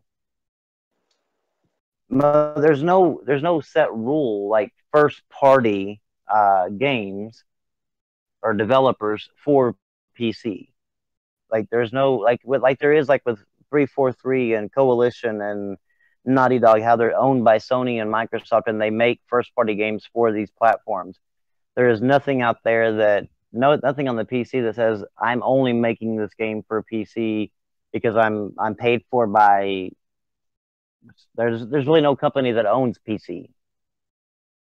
So there's nothing like that there. Even Steam, the Valve, I guess, the people who own Steam made games, but they actually came to console as well too. So I mean, like the majority of the reasons why PC has exclusives is because either the controls don't transfer over to console well, or they're smaller games and they don't the cost of actually porting them over to console is too much and much as far as like what they have in their free to be able to spend. So that's the reason why there's the exclusivity part happens on PC. Wait, so you're saying that you don't care about the smaller games, right? No, I'm not. What? How did you get? I didn't care about the smaller games. Because you said that you switched to PlayStation because PC only had smaller games. No, I did not. I didn't say that at all. The console. I didn't say that at all. I said I didn't care. I cared more for the PlayStation 4 exclusives than I did the PC exclusives. I never said anything about their size or anything like that. We decided you started more about the PlayStation exclusives because I didn't say anything about because. I said I cared more about the PlayStation exclusives than I cared about the PC exclusives. Well, I said actually I cared. The reason why I came back was because of the PlayStation 4 exclusives. you said, doesn't the PC have exclusives? And I explained the reason why they have exclusives. But it was nothing about the size of the game or anything like that. It's just the games themselves. And I'm like, there's so many fucking games on PC. I'm sure I could find a shit ton probably that I would care about and actually play and stay on PC. But the thing is, though, is there's so many fucking games. Unless you know the name of it, you're never going to make your way through every game in that fucking store. Like, to be able to know everything that's on there, unless you've just got infinite amount of time to keep hitting next. Why didn't you just keep your PC then? There's way too many fucking games on PC to try to go through to say, oh, I like this game, and oh, I like this game, and oh, I like this game. So it's usually like the well-known games that get pushed out there that are out there. So unless the smaller games that are probably fucking really good, and sometimes they actually get ported over to console, and that's whenever you actually hear about it more, because consoles they publish it a lot more. And so whenever they're on PC, they don't get enough. They only travel by word of mouth. So if you're not in the crowd that actually if somebody's playing that game, then you'll never even know the game even exists, because there's so many fucking games on PC. But whenever it comes to like, I'm a hardcore gamer, but I don't care about specs like 1800p, 900p. The only thing I really cared about is whenever games were running at 720p on a 2017 console. I felt that was just utter bullshit. So you only care when it's 720p? Well, because there was no reason for a game to run at 720p. There's no reason for a console to be that weak in 2013 that the game had to run in 720p. There you go. That was my point. People didn't buy the Xbox One because it was weak. Oh dear God! And the PS4 was strong enough to run a lot of games in 1080p. Correct? I swear, there's reasons why like people don't get into conversations with like hardcore Xbox people, because you look for your logic. No, you didn't use my logic at all. The other side of it, and you're just you didn't use my logic at all, because I still fucking bought an Xbox. No, I didn't. No, you didn't, because I still bought a fucking Xbox One the day one. So please explain to me how that ever even came into my picture as far as like why I should buy the console or not. So please use my fucking logic against me whenever I actually purchased both consoles day one. So yeah, try to use it against me, because I actually did not stop purchasing because any game was 720p. I'm trying to show you your own logic, but like I don't understand how nobody you can't fucking that other people feel the same way oh that my you did. Oh my God, I classified myself as a hardcore gamer. The casual gamers did not even know about 720p or 600p, 900p, whatever. They don't know about this shit. When you're in fucking GameStop and you're talking to somebody, some kid with their parent, and you're looking, hey, and they're buying Call of Duty, like, you know, that game runs at 900p on Xbox, but it runs 1080p on PlayStation 4. They're looking at you like, I don't give a fuck. My friend, like, I'm playing with my friends. That's their fucking console. They don't give a shit about fucking specs. They don't care. They don't care as long as about the exact resolution, but they know word of mouth that one is going to look better than the other one. So why would they buy the less version? That doesn't make any sense. Never mind. You don't have to know the exact like numbers. You just need to know that one looks better than the other one. I'm pretty sure casuals would know that.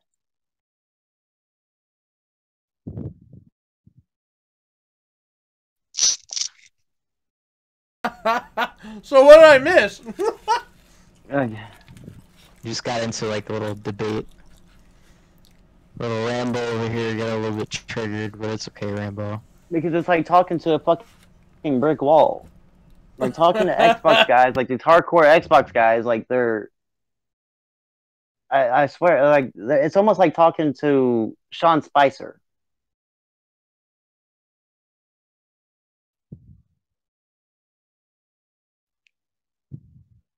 I don't know what I would have to do with other Xbox guys, but okay. I love how you just blame the entire fan base just off of what I said, but okay. Trism says he wanted to put his 2 cents in on this. Go ahead, Trism. I missed Yeah, go everything. ahead, Trism.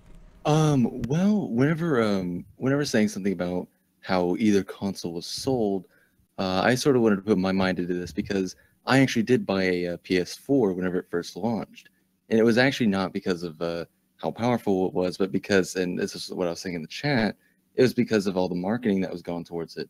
I heard about all the fiasco that was going on with the Xbox side at the time during E3, and I purchased the PS4 because I was already on PS3. And I've pretty much primarily been a PlayStation guy. I started out on the PS2, then the PS3, and so I moved on to a PS4. And I think that, coupled with what happened with the Xbox, sort of made it more popular amongst people. And once it started getting more and more popular, it just created a snowball effect. That's why I think the PS4 is outsold. I don't think it was. I think you're exactly right, because if you marketing budget, if you looked at the marketing budget, I think PlayStation has spent close to like 245 million, or maybe even close to 300 million every year, and Xbox has been like half of that, if not sometimes a fourth of that in their year. So whenever you go to marketing sells a lot to casuals, and whenever, like, if all you're seeing is PlayStation commercials and you're a casual, then PlayStation 4 is going to be primarily on your mind rather than going in there and asking for an Xbox. I mean, it's just the way marketing works. But nobody marketed like on TV, oh, don't go play the 720p cut version, that your games will look better over here. Like nobody marketed that on a commercial. So the only marketing was greatness awaits, and PlayStation 4, regular marketing. And I think that's really the big reason, like you said, coupled with Microsoft's big fumble at E3 2013, that led to PlayStation's arrival or spark, or I guess, or I don't know what the hell you would even call it, some kind of conundrum. Because it's selling, as of right now, I think it is actually sold at this point in the generation as much as PS3 and Xbox 360 did combined at the same point in their generation. You think so? Oh no, they actually did that. They actually did the analysts did the numbers, and the tracking of the PlayStation 4 sales numbers, and the tracking of the Xbox 360 sales numbers, and the tracking of the PS3 sales numbers. When you combine those two, it actually almost matched up perfectly to the PlayStation 4 numbers. So I mean, there's whatever PlayStation did marketing wise with the PlayStation 4, that's what sold the hell out of it. Most of the, like, you never go into that's a huge factor in it too. I kind of forgot but you about never, marketing. I don't think you ever me and Brim have actually even talked several times that all the early titles that they had, Sunset Overdrive, even Titanfall got kind of good marketing, but even sometimes even their first party Gears and Halo, like the marketing in like outside of social media was almost non-existent. Like you didn't see a whole lot of big marketing thing from Microsoft, and like that was their big thing in the 360 was marketing. Like they dumped a lot of money into marketing, and now all of a sudden they just stopped. Yeah, that's true. And that right there is going to go a lot longer, a lot further in people's minds than 720p over 900p and 900p over 1080p. Like as far as the casuals go, because casuals are just watching their regular TV programming, and they'll get a commercial for a PlayStation 4, but they like over and over, but they'll never see an Xbox One commercial. And so whenever they go to ask for a console, they're going to be looking for a PlayStation 4 because they've been conditioned for the last 3 months of PlayStation 4 commercials. What up, Aquarius? What's going on, dude? Aquarius, you're in the stream. Well, Blaze 8 said Xbox One had an ass load of cut off my marketing to make AC up so for you don't get E3, ear raped. but it didn't help. no, Yeah, but they really. But they really. I'm sorry. Let me just say something. Yeah. That Blaze, what I found was weird is they spent the majority of their time of marketing about the debacle of their E3 on social media, not really so much in any other avenue. Which like they seem to have pumped all their money into the social media marketing, and that's not really working out to me for them because like their games aren't selling as well as they were on the 360. Because you don't go to movie theaters and see get ads for your game, ads for Microsoft games, or watch TV and see ads for Microsoft games like you used to back in the day. But you do see in theaters and on TV commercials ads for the PlayStation games, even the ones that the third-party games that are PlayStation partnered.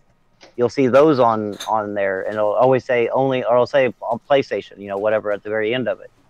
Well, casuals really are affected by that. I'm not even sure if a lot of casuals even knew about the E3 2013 debacle, because I'm not sure casuals really watch E3. Well, that was sort of I guess that segues into what I actually wanted to add, and that is, I think the main reason why a lot of people didn't exactly go for the Xbox One but the PS4 is sort of not only because of the E3 thing, like you said, and of course, you can argue that some casuals or a lot of them don't watch it, but I think what that did was ultimately create a reputation for the Xbox, and I think what that did was that sort of steered a lot of people away. If because you'll hear YouTubers talking about things like that happening, like, Xbox is trying to get rid of used games, things like that, and how much hate went towards the Xbox at the time. And that sort of created a resentment from not only the hardcore side of gamers, but also sort of created a bad reputation, because you'd always hear people talking bad about it at the time. Yeah, I can see what you're saying. Like maybe like me, a hardcore, and maybe I have friends that are casuals, but since I know about the debacle, and maybe I was an Xbox 360 guy, and we all were, but since I went out and bought a PlayStation 4 because of that debacle, then my friends saw like the residual of that being me. My friends then saw me buy a PlayStation 4, so they went out and bought a PlayStation 4. So I think, I can see where the residual of that could happen. Yeah. But even if you look at Xbox's numbers, if you look at the original Xbox, it sold around like 25, 27 million, and PlayStation 2 is at 150 million. So did the GameCube. That was Well, Xbox's first console. Oh my lord! Just follow me here before you start jumping into the defending standpoint. But if you look at the PlayStation 2 numbers, they were like 150 million. So if you look at the PlayStation 3 and the Xbox 360, Xbox 360 was 80 some million or whatever, and PlayStation 3 was a little over that. Like it was like 85 and 86 million. And then here we are again with PlayStation or Xbox One and PlayStation 4, where Xbox One is like around 30, 35 million, and PlayStation 4 is at 60, 65 million. But if you look at the overall numbers, like if you subtract the difference between like the numbers that were from the PlayStation 3 and the PlayStation 2, those players had to go somewhere. And so some went to Nintendo, and some went wherever. But I think some of those went to the Xbox 360, which helped with them because that was the new thing, and they really did a hell of a job with marketing that 360. And I think they pulled a lot of people over. And then this generation, I think, coupled with all the debacles and how the marketing went back to PlayStation, really, I think that you saw some of those not really jump ship, but like I don't know if I wouldn't say come back home, but come back to where they originally started, was on the PlayStation consoles. So I think it was kind of like a snake effect, where some of them went from like PlayStation to Xbox and then back to PlayStation 2. Yeah. I don't think it was all just simply. I don't really think power had as much influence in it as what everybody wants to believe. Because I think the only time I ever hear about power talk is either on fanboy YouTube channels or on Twitter. If I go into Best Buy, Walmart, GameStop, anywhere in the gaming section, I don't hear a single soul talk about anything about power. Like anybody shopping, they're not talking about, well, man, I don't want this game because it's 900p and it runs better. I'm gonna get this one on PlayStation, because my PlayStation runs at a 1080p. I've never heard anybody talk about resolution or frames per second or anything like that in the console section at any gaming store that I've ever been in.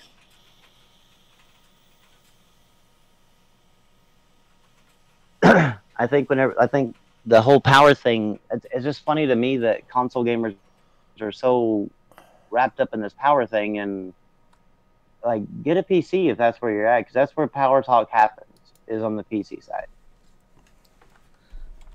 Up until recently, I've been on console. I just got a PC, was it like a month ago, actually? But I started out around like Xbox 360, original Xbox, and then I hopped on the PS3, and so I've been like all around. Honestly, it's like I've been casual up until then, so it's been like, I think the three main things are the people, so like friends, the price, and the games. Yep. Like I've never worried about power up until like I started looking at PC parts. Well, yeah, because I mean that's when the power really becomes an issue, because you're wanting the most bang for your buck, because like the parts aren't really like dirt cheap all the way, from low power to high power. They're not all dirt cheap. So whenever you're looking for PC parts, you're going to want the most bang for your buck, or you're just going to go all out. But I mean, that's the reason why power really becomes a staple in PC gaming. And to me, I think PC gaming isn't really for quote unquote the casuals. Most casuals don't really play on PC. There's casual PC gamers, but I still wouldn't even lump them in the same thing as a casual console gamer either. Actually, if I may, I actually do believe that a lot of casual gamers do actually somewhat play on some form of the PC. Well, I'm not saying. I'm just saying as far as like gaming PC though, it's been like what they have. Well, I wouldn't say that's their primary gaming source is PC gaming. Wouldn't be a casual's primary source, unless that's just all they have or all they could get because they have a PC in the house. Yeah, exactly. Like there'd probably be some people who primarily play on consoles and then they move over to the PC. Maybe if they have a laptop or a desktop, and they might play like CS or Minecraft or something like that. It's just I guess in a way, some people I don't know if you'd really classify them as PC gamers or not. I would, but I don't know if of course you can categorize them as casuals or whatever. But I don't know. Maybe I was misunderstanding. I didn't know if you meant like PC gamers in general, or if you just meant casuals. I would just I would say like casuals in general. Like I wouldn't consider casuals. I'm like, yes, they are casual PC gamers, like what you said. People like to have console that have a laptop around the house, and they're like, I'll play some CS:GO. I think another thing is that like anybody who has a PC for their main primary gaming platform, I would not consider them casual by any means, because a lot goes into PC gaming. It's not just simply go walk to the store, pick up a thing, and walk out, and you can game.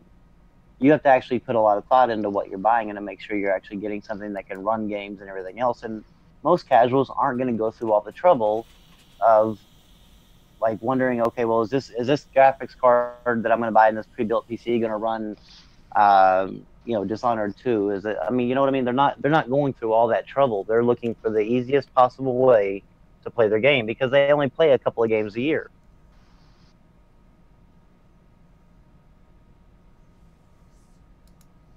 Wow, I got quiet all of a sudden. Yeah, I didn't know if I lost him or what. No, I think it's just because we all sort of agree on that. Yeah. But when I don't. Have y'all ever gone into like any gaming store, other than maybe like if you're going into a PC gaming store, and actually heard people like contemplating a game because of its resolution or whatever, and like at a Xbox One or PS4 game section? Have you ever heard anybody do that? Never. No, but then again, I haven't actually been in a GameStop in a couple of years. Well, but still, even back then, did you hear? No. I've never heard that happen at all. Like I hear it happen all the time on Twitter, but again, that's Twitter, not the actual real world. I think a lot of people right. I think people like conflate like what they see on Twitter with what happens in like GameStop, but I guarantee all these people that even talk shit on Twitter about resolution don't even care when it comes to when it comes to the GameStop. They're just in there purchasing a game. They don't give a shit about what resolution it is. They're only using resolution for their fanboy war. And fanboys are a very small population of gamers when it comes to the whole number of console gamers. And there's also the fact that, like what you said earlier, is that casuals don't really follow the social media of gaming at all. No, they're So, like, just there just to play their COD or their yeah. GTA or some shit like that. They don't give a shit about what's going on Twitter Everyone or plays YouTube. GTA on the 360. Like Yeah, I'll be with people. I'm like, oh, you playing the games? And they're like, yeah, I play GTA on the 360. I'm like, of course you do. Yeah, and then, I mean, I've asked people, like, they're like, you know, what's your idea? I'm gonna play with you. And I'm like, okay, well, I was like, I pretty much have every game, so you know, you don't have to worry about it. It's like, oh, I only play GTA. And I'm like, yeah, not gonna be me then. But I mean, Yeah, that's a casual because they're only one game, and the big thing that sells consoles is whenever a casual walks in with their parents or even as a young adult, and they walk in and see an Xbox One or a PlayStation 4 marketed with the title they're looking for, like say the COD this year and COD last year. When they walk in and they see a PlayStation 4 Slim with COD World War II already bundled in, that's going to sell more than being able to buy the PS4 Pro and have it at a better version. Like like they don't care. Like they just want to get in and get out. Like they just want to be able to play their COD and move on. And if they can buy a console and play and get COD with the exact same price, even better. Like that's what's going to move these things, and that's where marketing plays a whole bigger thing than what resolution the damn game runs at. And I agree. Like I've never cared. Like like I said, like earlier I said the only reason I cared about 720 that the games ran at 720p in 2014 was because there's absolutely no reason whatsoever that a game could not at least hit 900p at the least. I think there's also like a minimum. Like there's like the game can't look like garbage. Like it's got to be playable. Yeah, and that's the reason why they did it. But still, to me, like 720p was last generation. I expect at least this generation every game to be better than the last one. So that's the reason why it kind of bothered me to see. I mean, I still bought it, still played it. It didn't stop me from purchasing it. But I still expect games to run better and look better this generation versus last.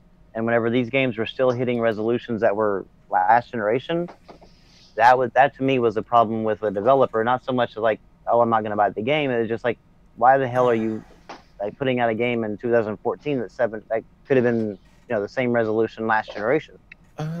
I actually have something to add to that. I'm not defending the consoles in this, but I will say this: whenever a game runs at 720p, they usually do that because they want to either make the graphic detail or something look better, and so they have to sacrifice on resolution.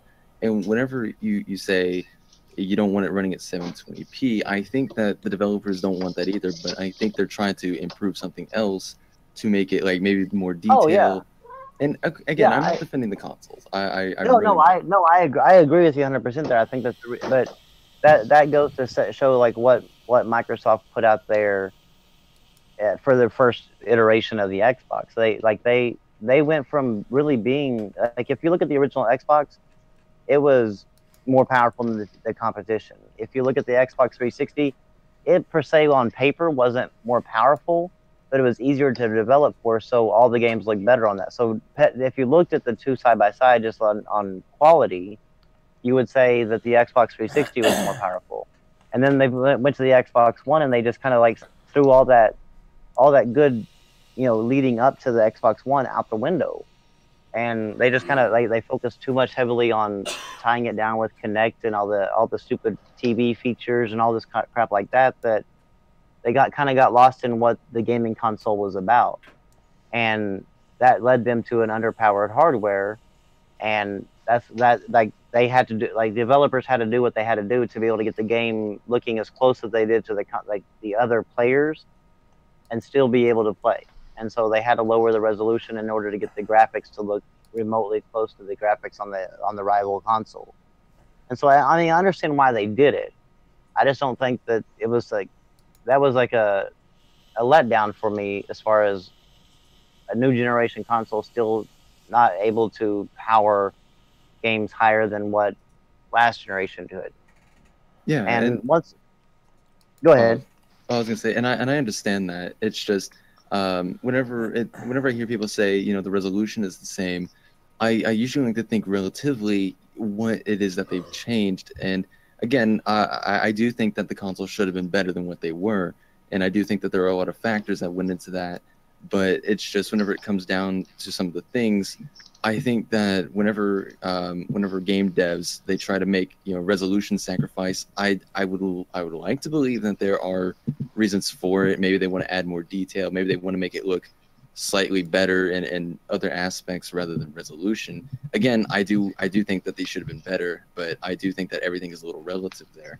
Again, not defending the console, just kind of saying I do think that resolution sacrificing can sometimes be a little necessary in some cases, especially whenever it comes to consoles, because like we were saying earlier, a lot of console gamers don't really, at least the majority of them, don't really question the resolution. They don't really care about it. They just want to play their games, and if it looks nice, it looks nice.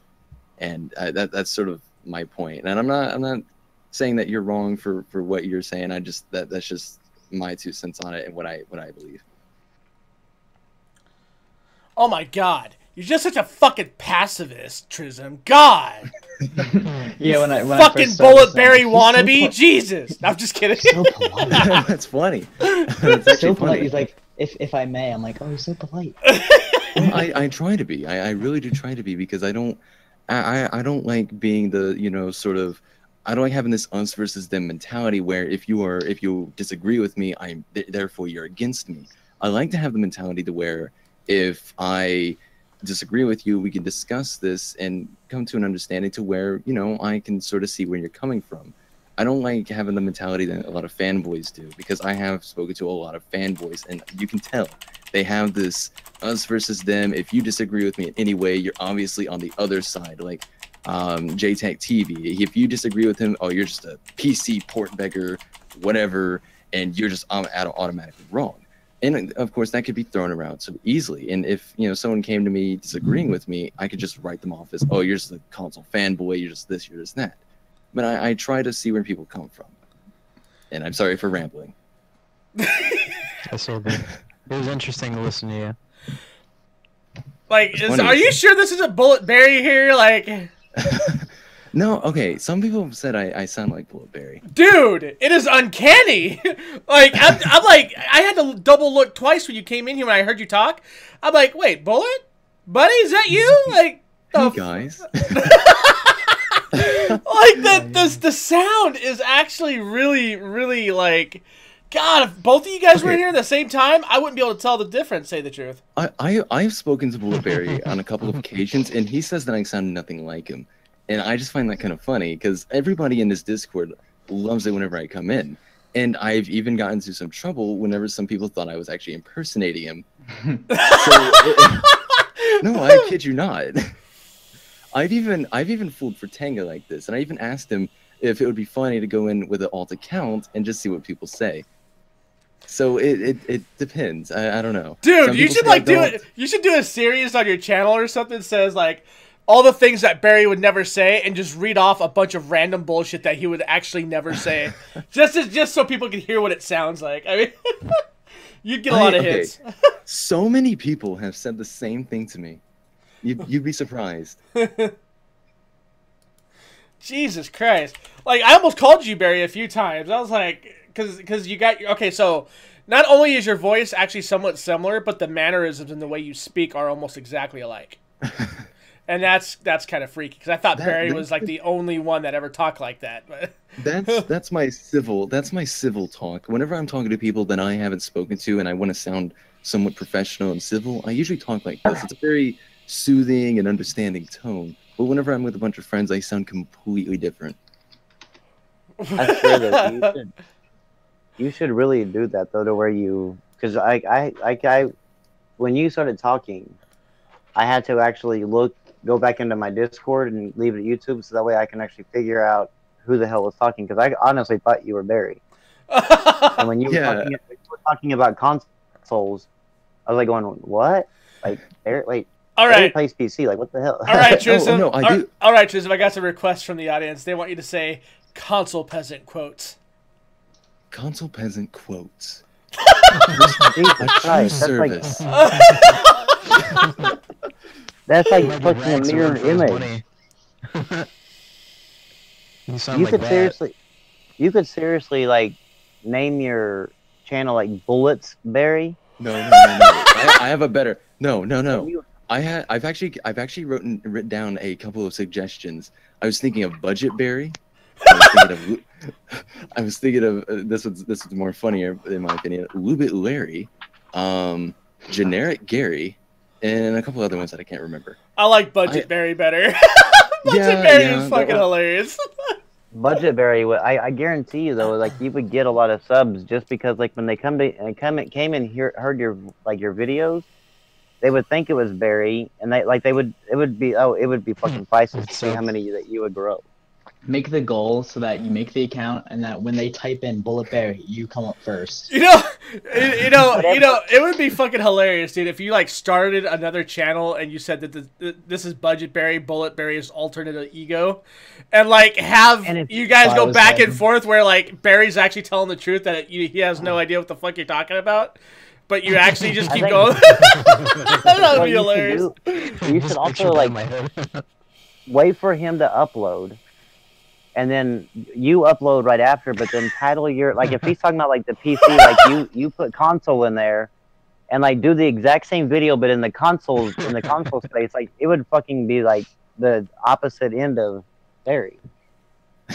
And Barry's voice. That's, although, isn't that a thing? Isn't there a channel literally called Projectile Perry? That's like... I don't know. What? Yeah, no, that's a thing. I've even seen... Okay. There's a YouTube channel called Projectile Perry, to where it's literally the opposite of Bullet Barry. He basically responds to PC gamers, and you know, saying consoles are better, and it's a joke. It's like a huge joke, and even Bullet Barry has actually seen it. Oh yeah, he actually has. That is pretty funny. I'm not getting anything. Yeah, I got it. Projectile Perry, P-A-R-Y. Oh, P-A-R. Why? He has 151 subs, but I guarantee you, though, with your voice being just like Barry, I guarantee you that you would do a whole lot better than what this guy does. Oh, you'd be surprised how many of my friends want me to read scripts to things. Like, Yeah, a bunch bet. of them, sometimes they want me to read, like, really dirty fan fictions, and it's really hard to keep composed when doing that. Why console's better than PC?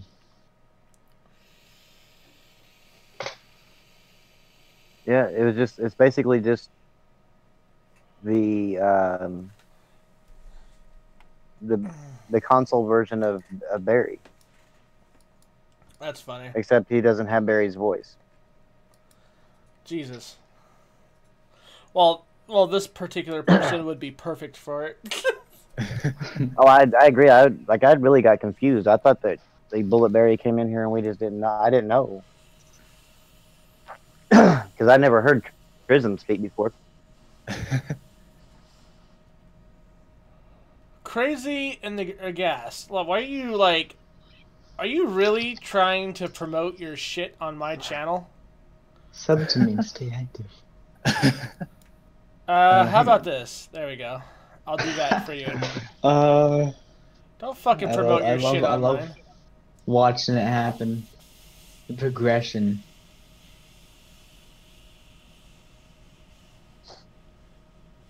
Could you haven't imagine even- listening to Trism and Barry in a debate with each other? Ooh, it's happened. No. It's happened. Really? You would never know who the fuck was Well, saying not what. a debate, but a conversation. Barry was in his Discord during his 100K subscriber, I guess, whatever you'd call it, hype, whatever you want to call it. And I was in there, and everybody kept referencing me, telling me to speak. And we got into a conversation with each other, and people legit could not figure out who was talking. They literally had to look. they had to look at the green circle around our names. And Barry didn't even think I sounded anything like him, which is the ironic thing. Oh my god! Like, I don't think Barry really understands like his octaves at all. I know why. I know why. It's because whenever anyone speaks, their voice sounds different to them than it does to everyone else. Barry's is no different. His voice sounds different to himself than it does to us.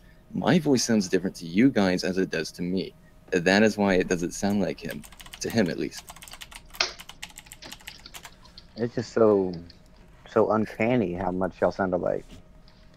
Yeah, it's like I really like when I heard him talk. I had to look over a few times. I'm like, wait, that is Schism, right? Trism, right? Like what? It makes me. I thought you were Barry, just fucking with everybody with a different name.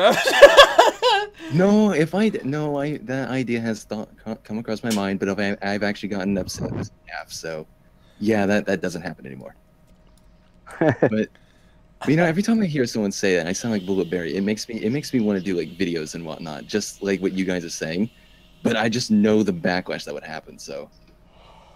But if Barry knew it was for fun, dude, he'd probably actually promote you.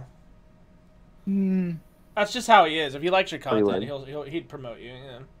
I mean, he actually promotes a lot of smaller YouTubers, and he takes care of the people that really follow him, and he's a really nice guy. He helps a lot of people out. So you can call yourself Bullet Barry, but instead of putting the E in your name, put a 3. Bullet Barry.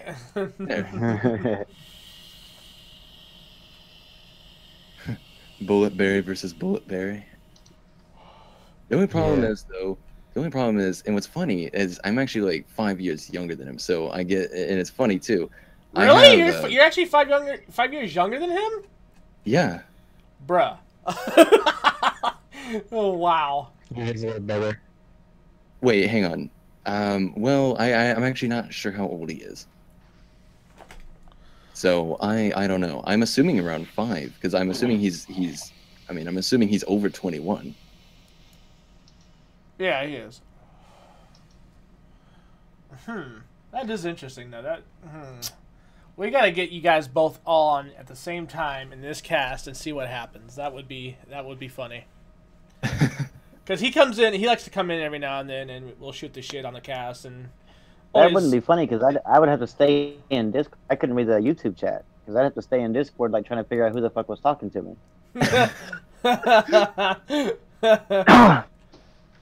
That would be funny. Not gonna lie.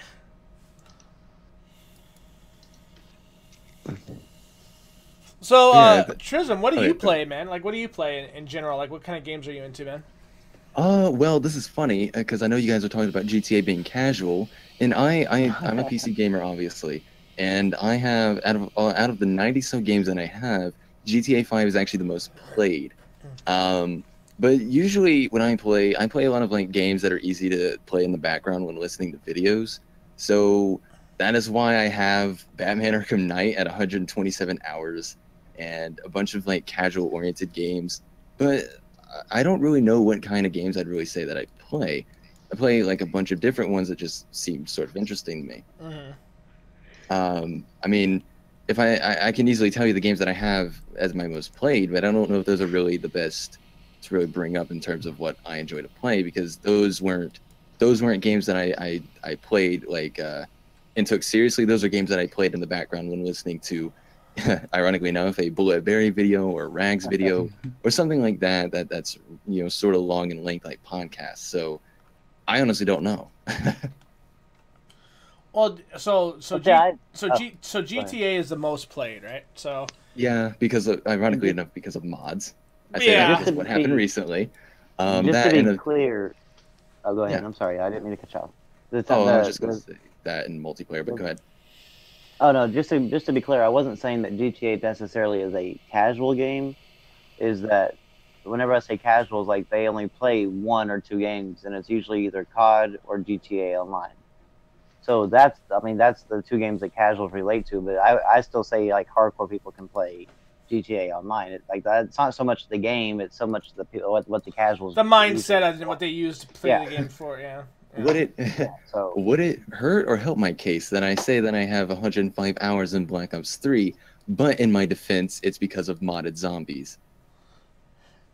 No, I you're mean fine. that right there, yeah, that right there shows you're dedicated to the game. I'm like, I wouldn't consider you casual. First of all, you're on here talking at midnight or what 3:23 in the morning, talking about games. So I'm a teenager on Most summer casual- vacation. I have nothing else better to do.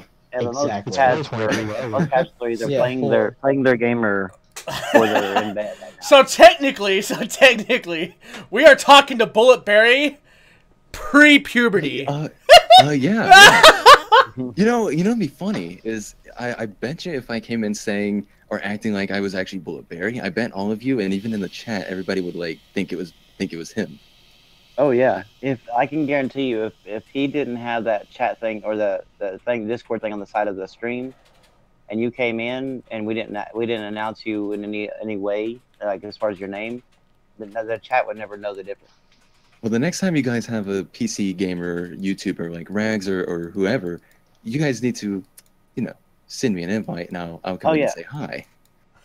Oh, we definitely need to do that with Rag, and then because he's not usually paying attention to the Discord people in the Discord, so just to see if you come in and say something to him like "What's up, Rags?" whatever, and see if he automatically relates you to Bulletberry, and see if you can carry on a conversation with him to see if you can trick him to how long it goes on before he realizes you're not Bulletberry. The only problem with that is I don't know a lot about Bulletberry, so if he asks any trivial questions, like if he says, "Hey, did you get this DM?" and it's actually sent to the real Bulletberry, there might be an issue. So what? Oh, just keep going along with it. Just Yeah, say, true, "Yeah, I got it. I true. just didn't feel like responding yet." Be an asshole or whatever, but like, because it would just be funny in the end. Because once he realized that you weren't Bulletberry, he'd be like, "What the fuck?" Yeah, it would be funny. It would just be fucking hilarious. I agrees. Let's see. It's 4:25 a.m. What's wrong with you people? You were the one in We the have chat. no responsibilities, so that's what's wrong. Yeah, I wonder who said that. Some Well, asshole I by the think- name Halo Storm? I don't know. Exposed. But it is getting late though. It is getting super late. Yeah. Not for me. Not for you. What time is it for you, Trism? Oh well, no, it's like well, my Yeah, but you computer gotta remember, he has on like AIDS. Hang he on, has let me nut- see real quick. What he has time? nothing to take- Like range of time. Oh he has no, it's nothing to take 3:26, care of but my tomorrow. computer's acting retarded and says it's 8 in the morning when it's really 3. That's He has funny. nothing to take care of tomorrow, though. So we do. Yeah, I know. Yeah. Again, the responsibilities, I don't have any.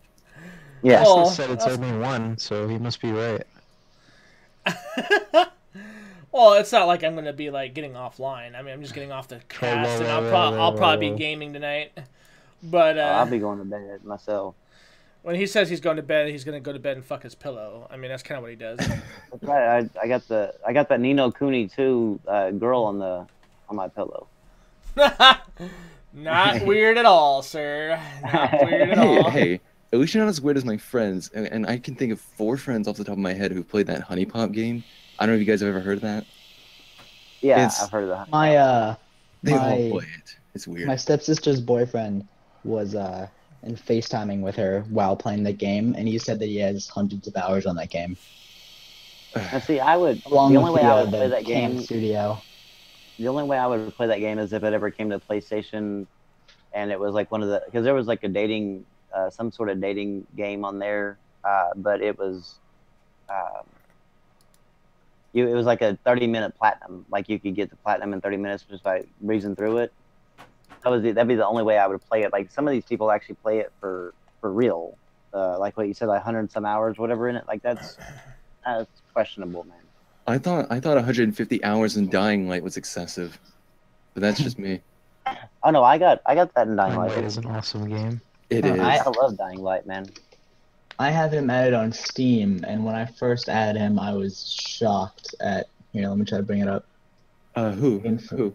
My stepsister's boyfriend. His name is Joe. Never mind. I here we think go. talking about someone else. Neverwinter, 280 hours. Gary's Mod, 469. South Park, 39. That's wow. And Well, recently, I have can't over get- 5,000 hours in Destiny. 5,000. God. 549 on Team Fortress. 113 on CS:GO. 120 on Warframe. 108 Saints Row. I think I have like 100, not 100, like maybe 5 hours on Destiny because I rented it and I only played with a couple of friends. And I don't know why, I just couldn't get into the game. Maybe that's just me. The hell of it on PlayStation. Then I would play all the daily shit and do like everything, all 3 characters every day on my PlayStation. Wait, did he just say he rented it? Yeah, Yeah, I did back on my console. Yeah, as I started on PlayStation and then I moved to PC. So I was actually one of the did you actually rent the disc? GameFly. Do you guys remember GameFly? Oh, okay, Mhm. okay. I thought this dude was like, hey, yeah, I went to Hollywood Video and shit. I'm like, universe. yo, like, what the fuck? I thought they were bankrupt. Like, But then I would do my daily shit and then hop over to the Xbox One and do my daily shit, the same exact shit that I just did, and just go do that every single day for however many years it was. Like my backlog grew unreasonable during Destiny because I would buy games but I would never play them. I would just play Destiny. I'm sort of the same thing. I got a bunch of games over the Steam Summer Sale. I played them like once, and then I went back to playing a game I normally play. I think that's everybody, to be honest, though. Yep, big reason why I have like close to 500 games on PlayStation 4, but have my completion ratio isn't near the 500 games. I see games on sale, and I just have a hard time saying no to a game that's $5. For some reasons, like this shit is $5. Like I can't have buyer's remorse. But then my $5 purchase is like it's like going into the PlayStation Store or Xbox Store or even the Steam sale is like walking into Walmart looking for a gallon of milk. You're always going to walk out spending $100, and every single time I go in there, like, oh, it's only $5. That goes in my cart, and then the next one, and the next one, and then by the time I get to the end of my cart, I have like 20 games and $200 spent, and I'm like, okay. And I click it, but then I'm like, fuck, 20 games just added to my backlog that I'll probably never get to, or maybe I'll get to playing a 2015 game in 2022. Well, for me, actually, I'm sort of a little bit the opposite. Whenever I am given a specific amount of money to spend, I try my hardest to try to find any game that I can and see if I'd like it or not. Like, I had $30 specific for the Steam Summer Sale, and I was trying so hard to find any game that I could. And every time I saw a game for $10, I'm like, that's still pretty high. And it'd be like a AAA game or something that's $10, and I'd still think it was pretty high. Like Shadow of Mordor for $4, I was like, am I really gonna like this game? And it just go downhill from there. I don't know. Maybe it's just being a PC gamer has just turned me stingy, or what? I don't know. Possibly, because I know what like a big thing. Well, I don't know how long it's been since you turned into PC, like with the Steam 2015. Summer Sale. Okay, because like the big thing whenever I went to PC is like, because in console when you see good game deals, you're like buy. So whenever I hopped over to PC, like that Steam Summer Sale came, and like right shortly after I jumped over, and I'm like, oh shit, man, look at all, like I went to town on I ended up like within 2 months, I think my Steam account's worth like close to $10,000, and I did that all like within a couple of months because of all these stupid sales. Like I have well over 500 games on Steam, but it was just because I think that I'm so used to seeing $60 for a game that whenever I saw these sales, I just bought the shit out of them. And if I think once you're on PC for a while, I think that's whenever you'll kind of get a little bit more picky with what you buy. Yeah, because $30 has become the new $60. I mean, I remember whenever Black Ops 3 first came out, I picked that game up for $35. day 2. So yeah, it definitely, if you've been on PC for a while, you definitely become picky with spending money on things. If you see a game for $30, it's probably going to be like a AAA game that everybody's playing. Like PUBG is $30, and I don't even think that's worth it. I think that's more $20. Come on, Barry! Why don't you jump into PUBG with us, you homo? I would. I just don't have it. Then make yourself have it. Buy it. I can't. I mean, I could act like Bullet Berry and say, "Hey guys, my Patreon's down, so you know, if you guys could, you know, go to my PayPal." I'm kidding. Or I'm just kidding. make your channel Bulletberry too, and say I got locked out of my first channel, so this is my backup channel. So and my Everybody Patreon come got to locked sub out to me. too. So That'd be funny. That would be fucking hilarious, though. Not gonna lie, that would be funny as shit. I would fucking just die laughing. I would just to see, especially if how many people bought it. That would be even better. That would be fun to watch. Hell yeah. If I had the voice, I would do it. Well, okay. I don't want to plug myself here, but I'm just saying this for reference. Some of my friends did want me to start a channel, and so I did. And I'm just saying this. I'm just not trying to plug myself, but I do actually No, have. you're okay to say your channel. Like if you're on the cast, then that's one thing. But coming into the comment section, trying to Yeah, I found your channel.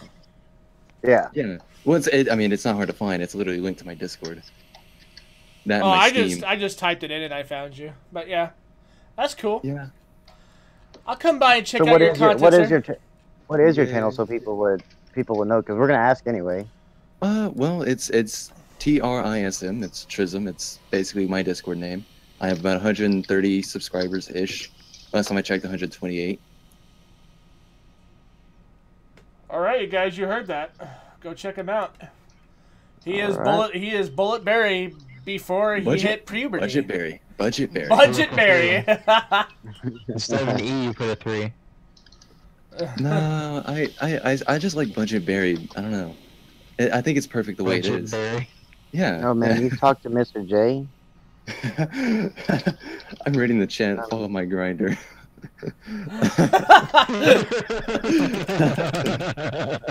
The fuck? Follow my grinder? What the hell is wrong with you guys? Let's go get. Fucking That go. is actual thing. It's beautiful.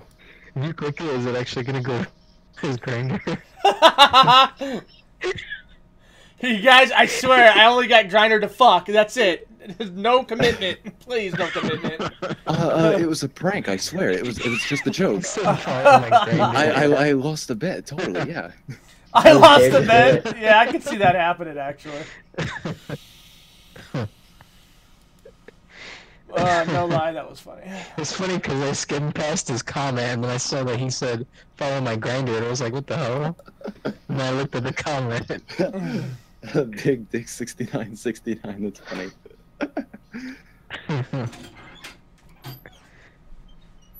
I bet it does exist. He said it probably exists, it's not mine though. Yeah, Okay. sure. He's like, I I need swear, to- guys, I didn't do shit. Don't listen to these idiots, right? Yeah. It was a friend. Yeah. Okay, so I just picked up the Doom collection. Oh, just just right now, right? And the Heretic and Hexen collection for $6. I just like how you say that. Like, oh yeah, just while we were talking, I just bought Doom. Yeah, No it's big worth deal. it. Well, I didn't buy I the new played- Doom. I bought all the old Dooms. Oh, okay, Mhm. okay. Old school shit, man. I still play Quake Yeah. Live, dude. I love Quake, so. I still play Quake 2, so You should come in here when we have the Quake Live servers going, dude. It's pretty fun. Like, I'll have the stream going, and we'll all talk shit, and we'll make Riot rage quit about 30 times before he finally gives up. It's pretty hilarious. wait. Quake Live, is that a Steam game, or is that like its own thing, like Unreal Tournament 4? No, you can. It's its own thing, but like you can actually just go to Steam and get it. They did a pay thing for it, so that way they could keep the servers up. It's like $2 right now. Ooh, I might have to pick that up. Yeah, it's Yeah, really good. 249. Yep. Where's she at? Yeah, 249. Hell yeah. And the How Doom, many pixels is that? No, it's of the highest It's quality only pixels. 720p. It's the highest quality. excuse me, but sir, I Ma'am. prefer only just a the single highest quality of the pixels ever. Okay, we're talking crystal clear, black and white. Highest quality. You get nothing, sir. And I can tell when one of them pixels is off. Look, if you don't set all of them to ultra, I just can't play the game. Set all of them to ultra. Yeah, you can't set a single pixel to high. I don't care how bad your frame rate is. That's I pretty need funny. the highest quality of pixels. And it's funny you should say that because there's like only like one game that actually allows you to do that. And that's Arma. You can actually set the resolution to like the highest end stuff, and then it's like, oh, pixel density. You want to turn that all the way up? I'm like, wait, what? Like, you could do that? We always joked around about that shit, but I was like, Arma's I think the only one that can do it. And Doom 2016, so the new Doom, you can set it so that your gun is in the middle of the screen, so it's like the original Doom or like Quake. Yeah. I like it because like you don't need to aim. Oh, and you guys, if you guys don't realize by now, Trism is, you know, he moonlights as Barry, so.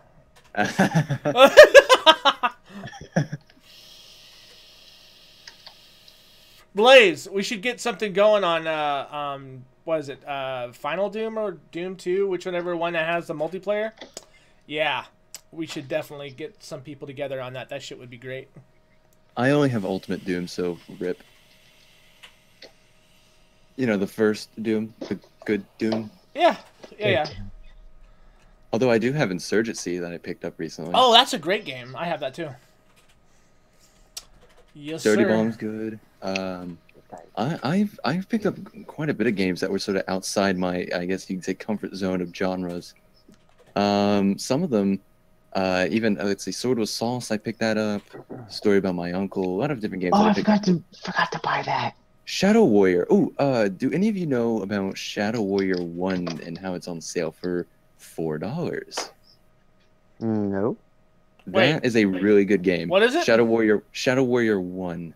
That is on sale for $4 right now, and that is a steal. That is a great game. Shadow Warrior.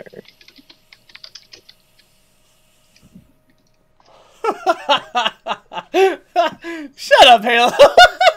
I just read it. That's the most autistic thing I've ever seen you fucking type. That wasn't me, I swear. God damn it! I've even gotten to the point to where I type like Bulletberry. He uses so many goddamn exclamation marks and shit. Oh, I mean, my bad. I forget he doesn't cuss either. Ha! Ha! Got him! No. Can you not swear? My mom checks my profile. Jesus Christ. Oh my god. Oh, okay, now I have Doom 3 BFG edition. Okay, now I'm completing my Dooms. Except for the newest one, of course. I'm gonna wait till it goes down in price. Even though it's already on the cheap. I'm gonna wait till it goes into a Humble Bundle for $5. Speaking of, actually, I was actually going to say something about Humble Bundle. Do any of you guys use Humble Monthly or anything like that? No, I don't use I've Humble used- Monthly, but I have used Humble Bundle quite a few times in the past. I have used. Whenever I was PC gaming, I signed up for Humble Monthly and I loved it. The only reason I canceled it is because I went back to the console. But it's to me, it's really damn worth the money. Well, they're this month, or I guess you could say next, whatever. They're actually giving away Dark Souls 2 and a bunch of other games, and I might partake in that. Yeah, I mean, it's definitely to me, it's definitely worth it. You get usually like one or two pretty good, really good quality games, and then some of the like smaller titles. But the smaller titles sometimes actually end up being really damn good too. So I would suggest it. And plus, knowing all your money goes to charity is also another good thing too. Yeah, I didn't buy anything, but like I got a notification. I think it was on like Twitter or something like that. But it's like, hey, we're giving away a Killing Floor at this website. I'm like, oh, okay, I'll check it out. So I go over and I'm like looking at all the sales they've got, and then I'm bringing it up, and then it shows like charities. So you can pick which one. I'm like, I really like this. I'm it's the only one. It's a wonderful site. It is. I'm probably the only one though that doesn't like Killing Floor 1 or 2, so I'm kind of in the minority there. Yeah, you are. You fucking scrub. I like Hey, them I too. grew up I've never on played COD the first one. Zombies. COD Zombies? COD Zombies Call are of a Duty. joke, sir. I mean, I figured I might as well pick up a free game. So whatever. Hey, do you believe this fucking guy or what, huh? Like, what the fuck, eh? Eh? Yeah, what are you gonna do about it? What you gonna do Are you about gonna it, eh? insult the magnificent Barry? The Magnificent? Really, dude? The budget berry. I am The probably the guy. Magnificent Budget Berry. There we go. My voice is probably one of those voices that I can insult you in, and it would just make you laugh. Yeah, you're true. Yeah, that's about right. Ooh, Witcher 3 versus porn. Who wins? Top Oh. 10 anime, top 10 anime fights of all time, right there. SpongeBob versus Patrick. Jesus Christ, kill me now. My Red power Team went versus out. I couldn't- Pornhub. My power went out. I could play Witcher 3. God damn it! Oh, Jesus Christ. The worst feeling is whenever you're in the middle of playing The Witcher 3 and then your power goes out. Speaking of The Witcher, I also have another controversial opinion. These pesky yeah. opinions. I am probably one of the It's people- okay, 4:44 in the morning. I don't know. Well, no, if you guys go, I'll stop. No, you're fine. Go ahead. Go ahead. You're good. Okay, how many of you? I'll just stay here. Okay, how many of you have played The Witcher 2? I have. Alright. I do not enjoy that game. I will say it right here. Neither do I. What? Oh, okay, Oh, cool. no, I'm right there with him. Like, when I first played that shit, it was nothing like I was expecting. Same. I thought this was gonna be an open world game, but luckily enough, like a friend bought it for me because it was like $2. So I didn't have to spend any of my money on it. But the game, it's not a bad game. It's just I just don't enjoy it. No, it's really slow to get into as well. It's like one of those It games is. that like you really need to enjoy the first game in order to even consider playing the second game. Banishing me doesn't like Witcher. No, I didn't say I didn't like Witcher. It's just Witcher 2. I haven't played Witcher 3 or I'm 1 yet. I'm just trolling. I know. You like didn't realize it was me. I actually didn't. I know it. I'm like, there's no way he took me seriously.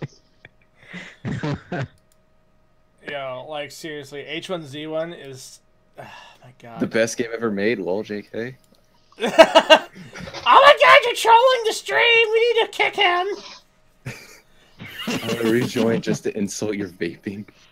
Yo, bro, you don't even know about the vape, bro. All right, bro. Like you don't know. How do you not know about the Take a vape when swing, you bro. vape, bro? Come on, bro. Take a swing. What about fidget spinners? Fidget spinner Vape Lord 360 I prefer midget spinners. But is okay. my porn name. Fidget spinner 360 is that what you said? Midget spinners. Midget spinners are where it's at. Midget spinners. Okay. I Hey, still don't know why people even care about those fucking fidget spinners. I was having an argument with my friend the other day. He's like, nah, they help relieve stress. And I'm just like, okay, Okay, sure they do. in their defense, have you ever been bored and just tap your foot repeatedly and you don't even realize it?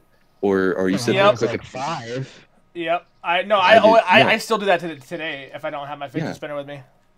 I'll tap my foot just out of nowhere, and I wouldn't even know I'm doing it. And sometimes if I have like a pen in my hand, I'll sit there and click it, or something like that.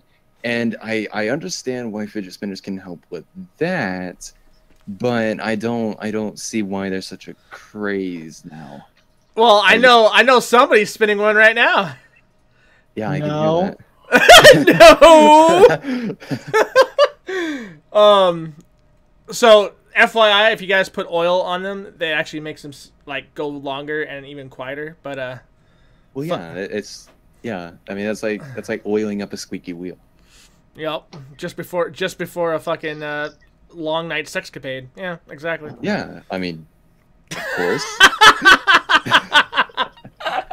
I mean, what else would you use it for? Let's be honest. Right. Oh shit. No. Honestly though, a lot of people were giving me shit at work for it. I was like, look, I'm not swinging my keys anymore when I'm standing here.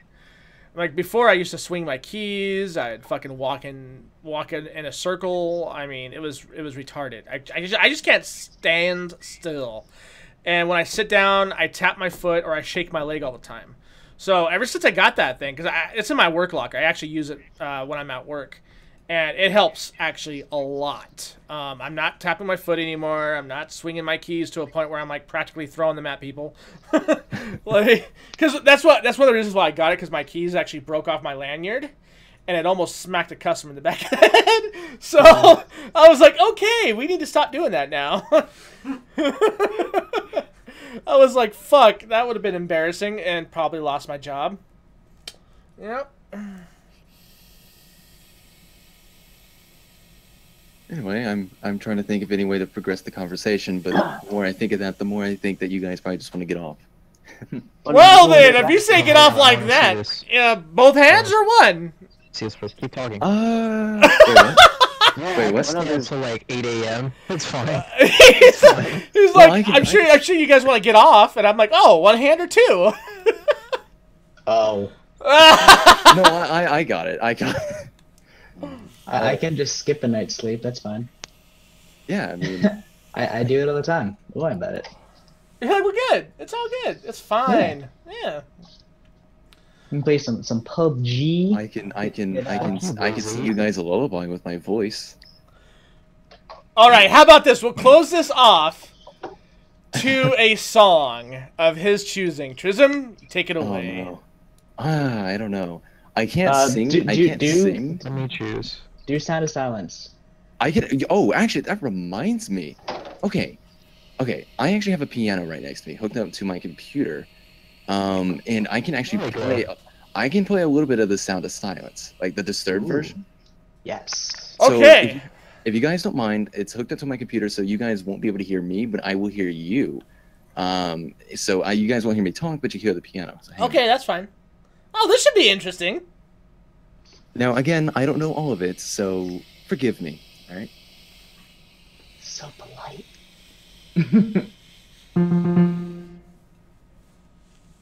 Too loud? Too quiet? What is it? Good? Yeah, that's good. Sounds fine.